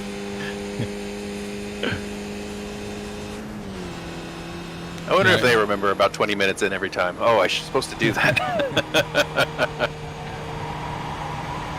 Well, and the Skippy, I don't think, or I guess maybe it's an assist and we have it turned off. There's no pit limiter, so I just remapped my pit limiter to my tearaway. So I realized that about 5 laps in, I think, oh damn, did I map it? But I did, thankfully. So it's like a whole new world when you rip that thing off. Yeah. Whoa.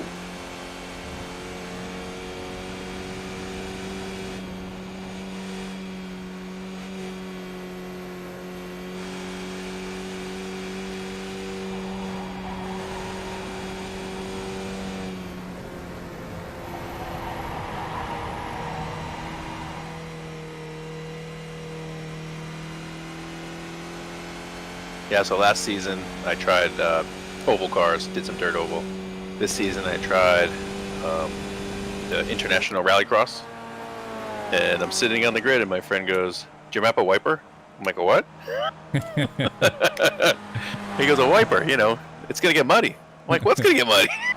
He's like, "The windshield." I'm like, "Oh, no, I did not." So, yeah, so if we ever do International Rallycross, everybody can remember you need wipers too.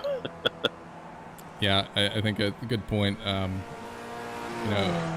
as we're maybe picking up a couple of rookies here, it might make sense to do a couple of, rookie sessions on a Thursday night, walk everybody through what you got to map and what you should be worrying about. Yeah, because to that point, if you don't have a wiper in that series, it's not like you can lean out and wipe it off. Yeah, the first thing he said, he goes, "Do you have a wiper?" And then my first thought was, I got tear-offs, and then I was like, oh, they're not going to work in here, are they? It's not going to help when the windshield's covered.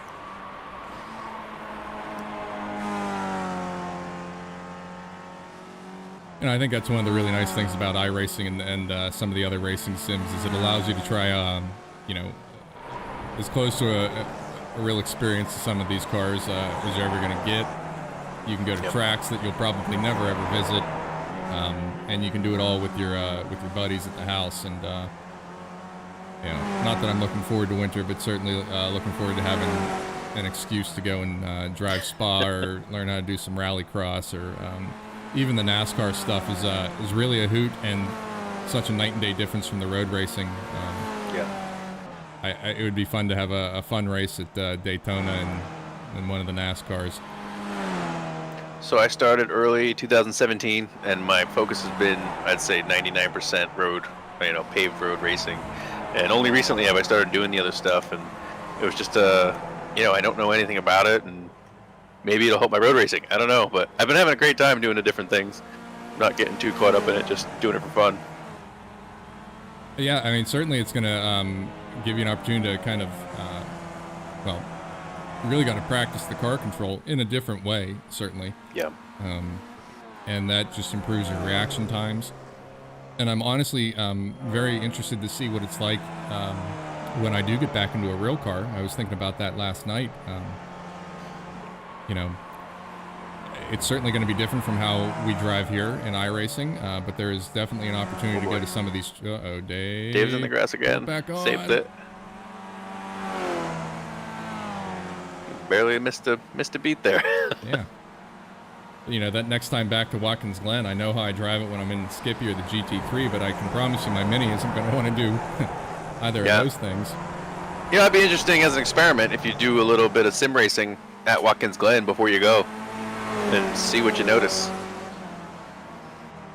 And speaking of Watkins Glen, the VRG is headed up there October 16th through the 18th. So we'll be up there running a real-world race. I understand entries are plentiful, so it awesome. Should be a great weekend for everybody going up there. Joined by the BMW Club.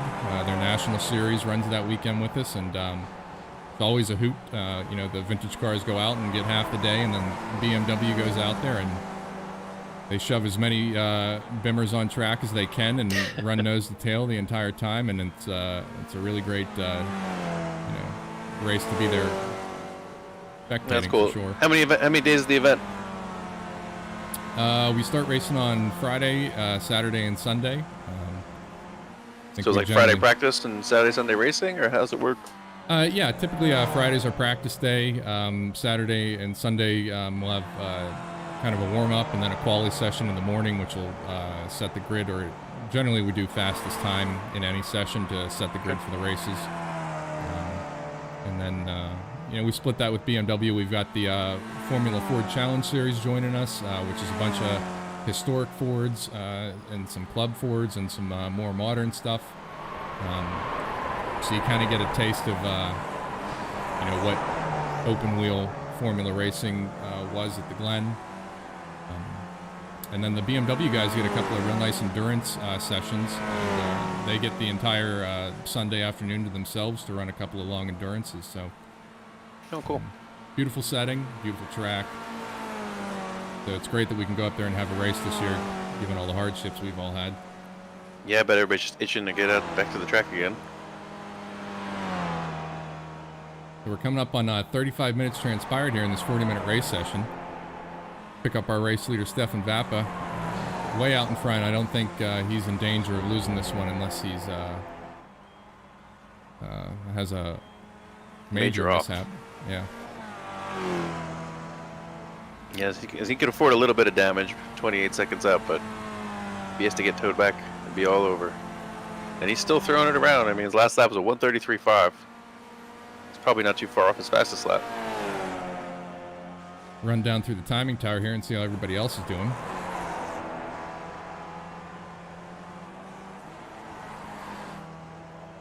Dave Curtis and Don LeBayer having a very close race there for a little while, and Dave Fitzroy caught him up, and then both Don and Dave had an off, and Dave Curtis has been on his own for some time now, so that's going to make his 60 or so sponsors there happy. Looks like he's got Santa Cruz on the side of that car.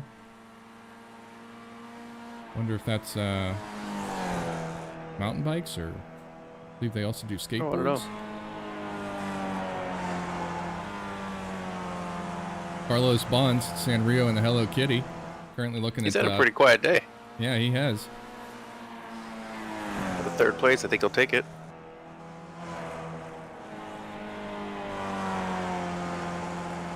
Yeah, it's amazing. We haven't seen much of him, but there he is on the podium.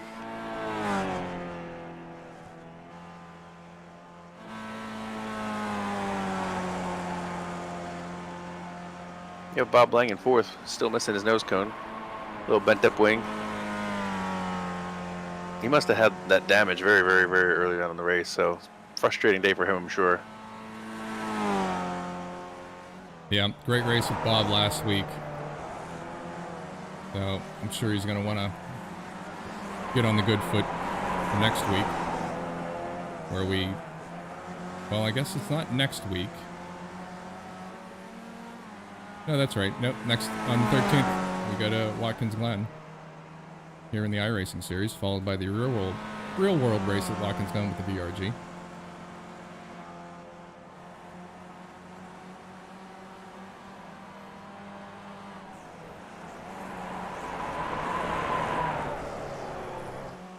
Got the trail on his wood plank machine.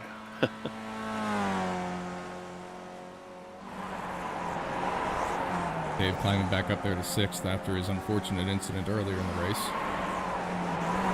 You know, I think we're just bad luck for Dave. Every time we show him, he's getting a little bit of grass. I'm going to have to apologize in the post-race. You know, I can't help but think Dave and Don went off within, seconds and corners of each other. If they could get in and out of the pits quickly, they could have continued their race, together. They would have lost a bit of time, but I bet you Don, being a little bit newer to iRacing, probably didn't know what he had to do to get towed in and get the car repaired and get back out.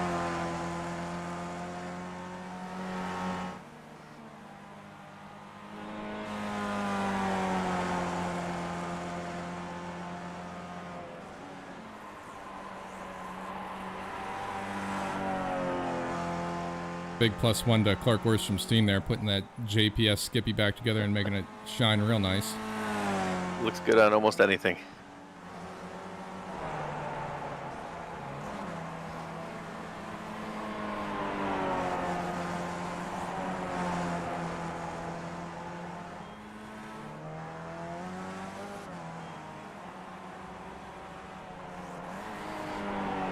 That car's definitely seen better days. Poor John. Yep, John had a rough one this evening. But still out there turning laps. Yeah, props to him for sticking with it. It is fun. I mean, a little frustrating when that happens, but hey, I mean, you're out there racing, you're having a good time, and you can chat it up with the boys afterwards.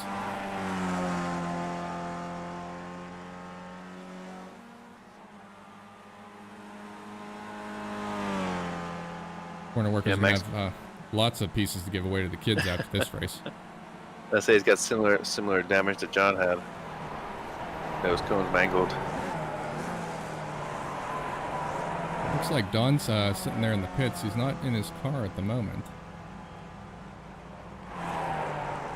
So we'll pick it up with Stefan here and we'll follow him through. We should be coming up on the white flag here in just a moment. 40 minutes in this race and we're at 39 minutes and 15 seconds.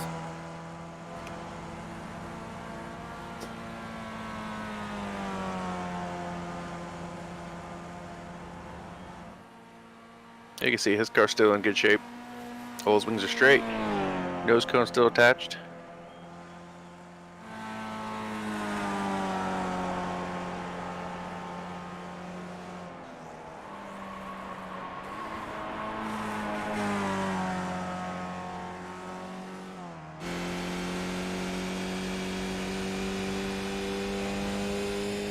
Checking to see if Stefan mapped his tear-off key. Yeah, can't believe it. Maybe he likes the realism of it.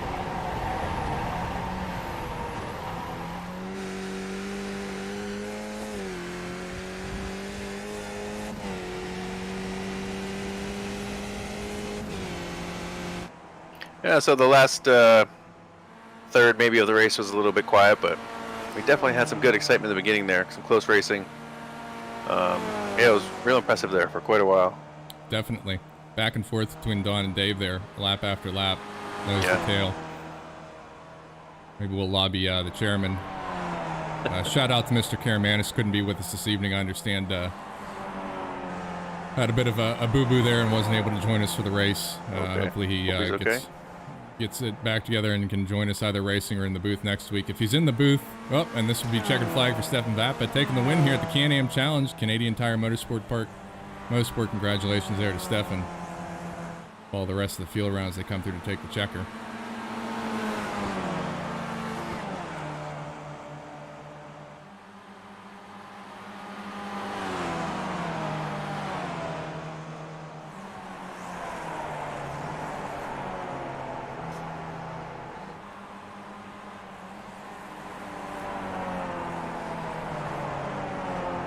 Yeah, congratulations, Dave, on the second place. It's easy to put a foot off when you're racing closely with cars like that for so long. And he kept his nose clean and brought it home. Carlos Bonds picking up third place here. Putting the Hello Kitty up on the podium. Nice drive there by Carlos, yeah. Steve, quiet one, but he pulled it off. You had to finish first. You got a first finish, so.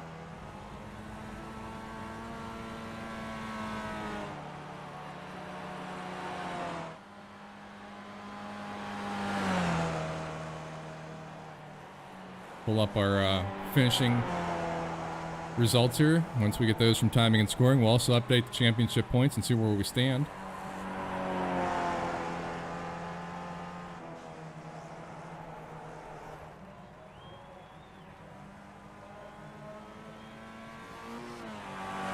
Congratulations there, Scott Luttrell, on a P5 finish here at Canadian Tire Motorsport Park.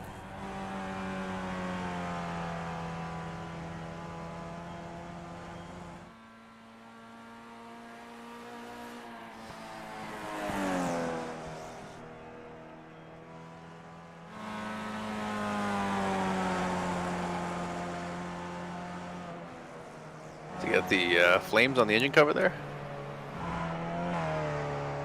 On the back right, maybe? Yeah, there you go. I mean, if it's a wooden car, you got the exhaust right there. Yeah. He's got a sense of humor. All right, let's pull up our race results to see how we finished here at Canadian Tire Motorsport Park. Stefan Vappa, our race winner this evening. Flag to flag. Not really a challenge there for Stefan. Clean race for him, picking up 43 points. Second place is David Curtis. After a very close race, Don LeBayer, and eventually Dave Fitzgerald, but then on his own for a long time. Carlos Bonds there in the Sanrio Hello Kitty, picking up third place and 41 points. Doing a couple of celebration donuts there. We got Bob Lang in fourth place. Scott Luttrell rounding out that top five. Dave Fitzgerald picking up a sixth after his unfortunate shunt earlier in the race. So congrats to him. And we'll try and pull them here into the broadcast booth for an interview in the post-race. Let's see if anybody's available to talk to us. We got Dave and Stefan waiting in the lobby, so we'll pull them in here in just a little bit.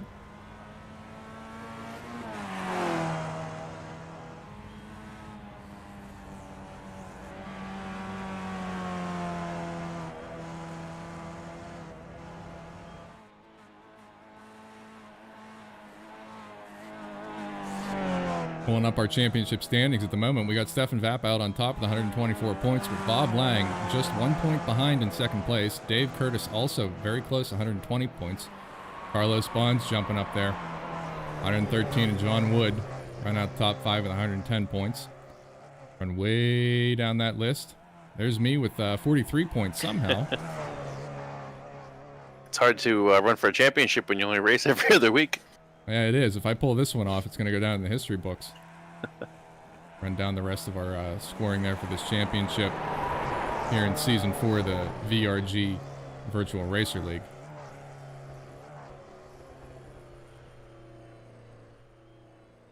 Yeah, so 4 points separate the top three. The exciting rest of the season we have. I agree. 3 races in. 5 races to go. Should be a good time. Looks like we got Dave Curtis and Stefan Vappa waiting in the lobby. We're going to cut out for just a minute, bring them in, and we'll be back for the post-race interviews. So sit tight, everybody. Thanks for joining us out there in Facebook and YouTube land, watching us the whole way. I think we had the most viewers here this evening. Appreciate it. Hit the subscribe, hit the like, share with your friends and family, and join us every Tuesday night.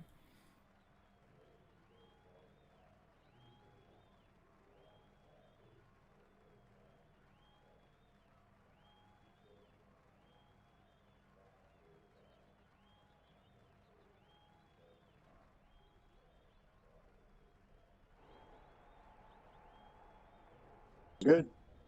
All right, we're back with you. This is Steve and Ian in the broadcast booth. We're joined by Dave Curtis and Stefan Vappa.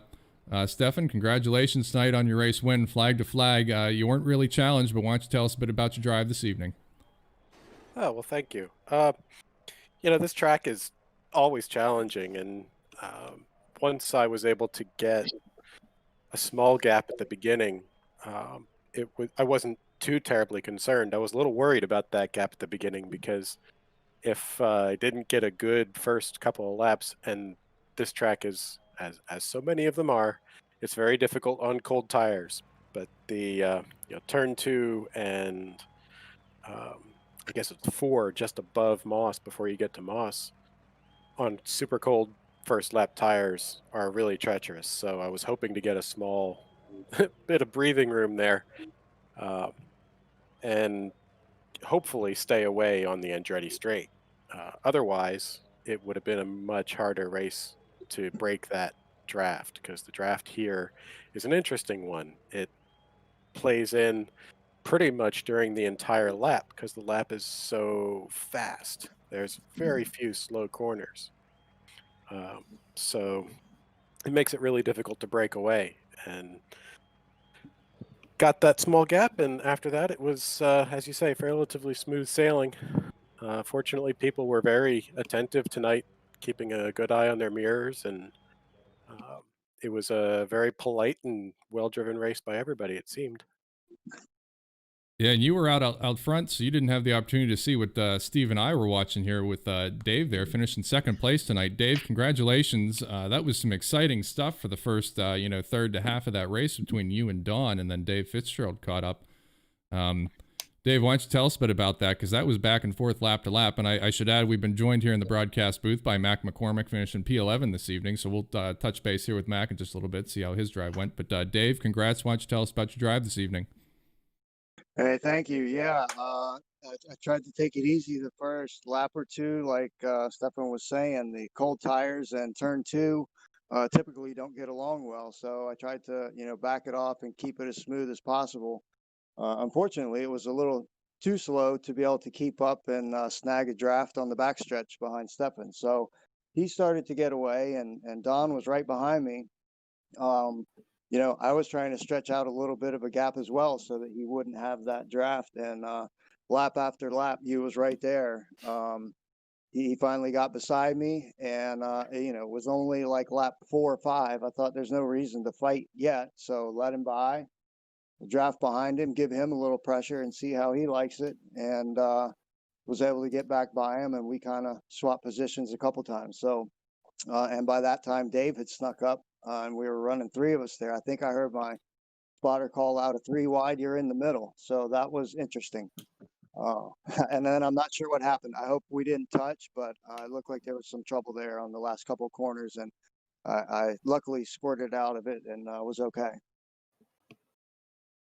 Yeah, Steve and I were watching that battle back and forth. Very exciting stuff. Unfortunately, they're just at the end of the Andretti straight into the S's. It got a little hairy for Don and Dave, and they fell off, and you went uncontested for the rest of the race. But certainly exciting stuff. Would you say, Steve?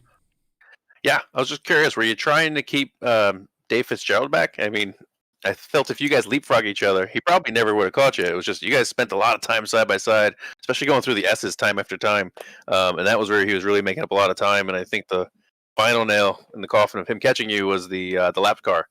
The lap car separated you guys right in the Moss corner there, and I think that kind of hurt your run. And once that happened, Dave was a part of your group. Yeah, there were a couple of chances where it looked like I had a bit more of a run. It was, a little sketchy going into the corner, but I thought I had a run on a lap traffic that would give me a gap because Don wouldn't be able to squeeze through if I made it. So, I wanted to get by Don and wanted to try to get by the lap traffic and, create that buffer zone there. And it just didn't work out the way I anticipated. But, in the end, we were able to move forward, and it was a great race. I mean, I had the fan on full blast beside me, and it's a good thing. Yeah, it was definitely fun to watch. Oh my, you had the fan. That was funny. I got to about lap 3 or 4 and was able to take a breath, and then I suddenly realized that I forgot to turn the fan on. And I'm looking around for the remote whenever I get on the Andretti straight, couldn't reach it. So I've been sweating bullets for 40 minutes.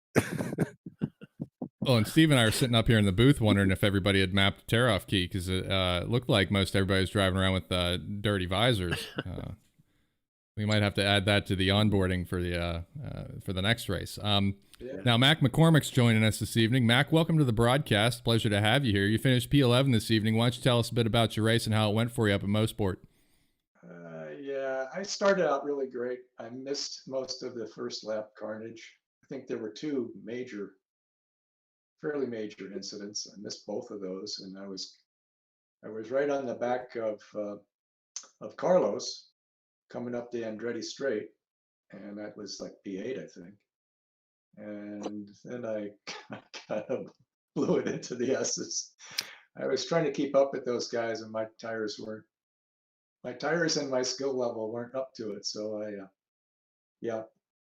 I knocked one of the front wheels off and had a big tow. Tried to drive back, but couldn't.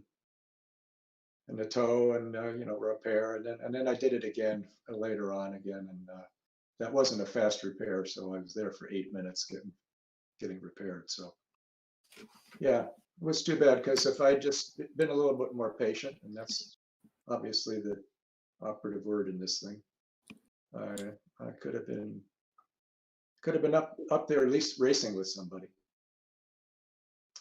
Well, and Steve and I up here in the booth talking about the progression from season 1, and the quality of the field and the racecraft has improved drastically now that we're here in season 4 in the Skippy. And Steve, you and I were talking about obviously the huge differences between the GT3 cars here in the Skippy. But Mac, you're somebody that races a Mini in the real world. How do you find yourself here in the Skippy as it compares to the Mini in the real world? And have you been to Mosport in the Mini? And can you compare real world? No, I have raced the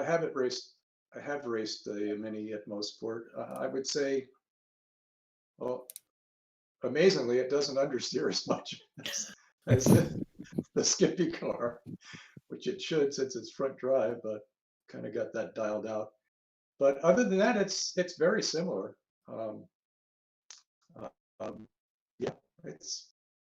I think it's really fun to drive. I really liked it. I think it really teaches car control, because none of the nannies, no ABS, no traction control. You got to get it right each time. So I'm enjoying it a lot. It's been a lot of fun for Steve and I. Would you agree, Steve? Yeah, I enjoy watching this over the GT3 cars. The GT3 cars, I felt got a little bit spread out, and not a lot happened after that. And the GT3 cars, I guess, maybe just because they're so wide, there's not a lot of side by side. Where I feel like tonight we had quite a bit of side by side, and this is probably was probably the toughest track we've been on so far with these cars. And the fact that the guys were able to do that was impressive. I did I've been trying to get my license boosted up, but I did a race today at Watkins Glen, and it's on the the short course, no chicanes, no boot, which was kind of fun, actually. But the grip was so much better at Watkins Glen than it is here. Quite a difference in grip. I don't know whether it's the surface. I mean, I use the exact same setup, the one that Don gave us. It was kind of interesting. I was curious. Has anybody been able to make it to any of the official Mosport sessions? There were practices and races, and while there were some mistakes, and I think they get amplified at a track like this, for the most part, the level of driving I thought was pretty high. So I was curious if it was because people were getting into some of the more official sessions. I hope they were. I did a couple of races, and I think they were a big help. One of the things that you can never tell from practice is just how the track is going to race. You can make some guesses, but we did our practice, and we had a great practice race on Thursday, being able to test out the way the draft worked around the track. You got an uphill straight in the Andretti Straight, and you can get a run that'll bring you right alongside as soon as you crest the hill. But when you do that, it seems like both cars pick up and take off, and all of a sudden you're not making that pass just like you thought you were.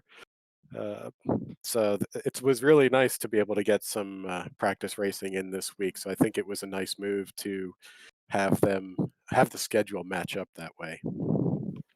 Yeah, I couldn't partake of that because I didn't have was on a rookie license, and now it's moved on from Mosport to somewhere else, I guess.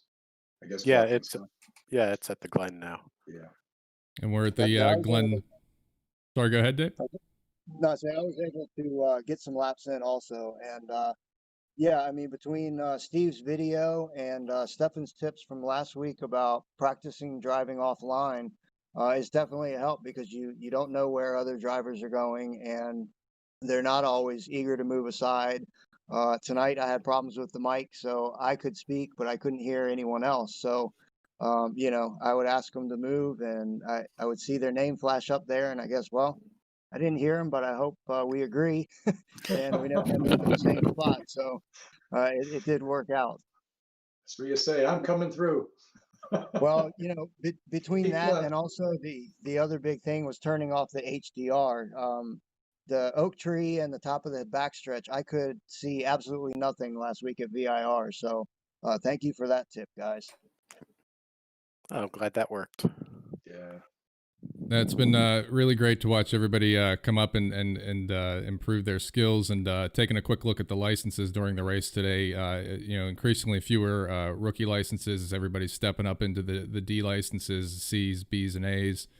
And you know, everybody that stuck with it, and I think it's a testament to everybody that lends a hand here and shares their knowledge, and Steve with the videos, and Stefan sharing his own driving skills and tips. You know, everybody has drastically improved, and incidents on track are pretty much just getting yourself in a weird place and, you know, having a spin once you get on that grass that's basically ice. It's been a whole lot of fun for Steve and I up here in the booth broadcasting, and I think the Skippy's really been a treat for the league. Yeah, it makes for a good show with all the sliding and how much it moves around under you, and you see it on the camera. Well, if you really want to appreciate the Skippy, race the global Mazda MX-5. That is the numbest car I think I've ever driven. You turn the wheel and like nothing happens for a while, and it's like wandering all over the place. I mean,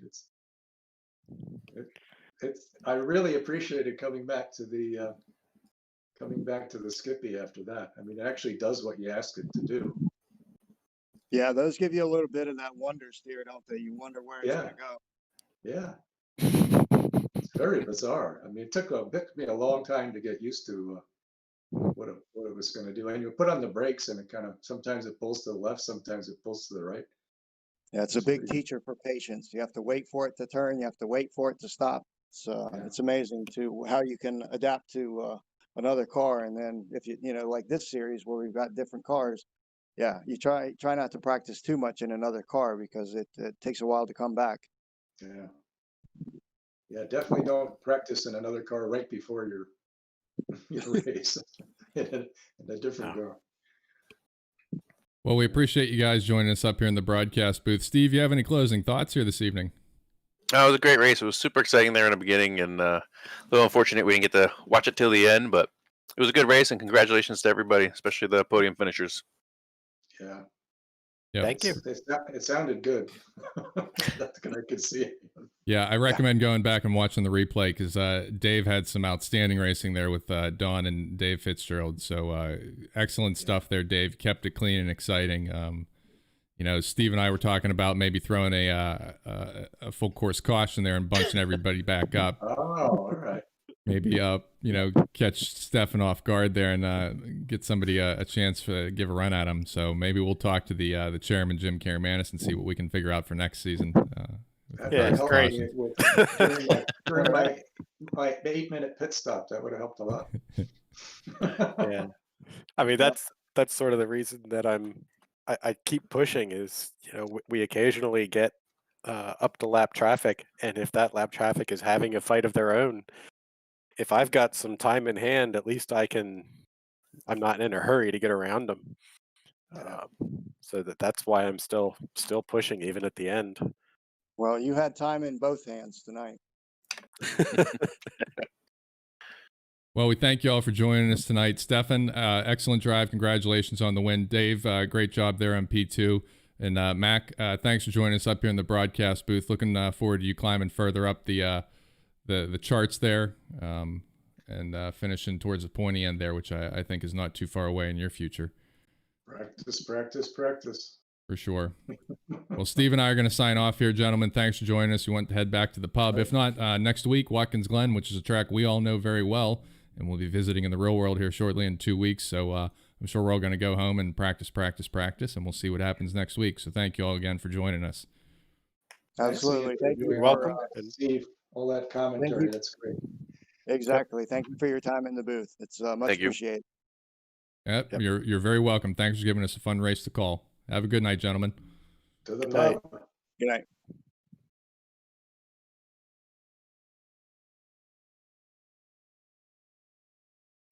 All right, Steve. Well, we can start to wrap up here. I'll cut over on my my new outro music here in the broadcast. A little 8-bit closing music here as we look forward to Watkins Glen next week, October 13th, here with the Virtual Racer League, the VRG. Steve, thanks for joining me up here. It was a pleasure. Yeah, thanks for having me. It's really nice to see everybody improve week to week, and we're getting battles, and we're getting battles now among guys that we haven't quite seen throughout the few seasons we've had so far. Definitely, and thanks for putting together the video. I know I used it even though I wasn't racing this week, and as obvious to Dave's comment there, people down the grid using it, learning how to get quicker, race cleaner, and that just improves the show that we got here. So thank you very much for that, Steve. Oh, you're welcome. If it's being used, we'll definitely keep it up. Oh, for sure. Don't stop, and I suspect you might be able to get away with charging for that kind of education. Yeah, maybe. All right, sir. Maybe I could just retire on that, right? There you go. I have All my right, well- broadcasting money. Right, we got to talk to Jim about expanding the budget for next season and see if we're gonna sit up here and we can't race, they might as well pay for it. So Yep. We're a former union. there you go. All right, sir. Well, thank you very much, Steve. We'll sign off here and wrap things up. And thanks for joining us here at the CANAM Challenge, the VRG Virtual Racer League, the Canadian Tire Motorsport Park. And we'll look forward to seeing you next week at Watkins Glen International. Steve, have a good evening, and thanks for joining us. Yep. Good night. Good night.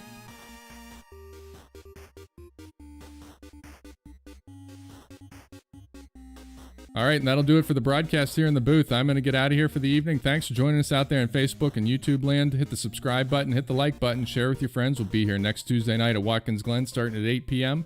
Maybe I'll be broadcasting. Maybe I'll be driving. Who knows? We shall see. Everybody have a great week.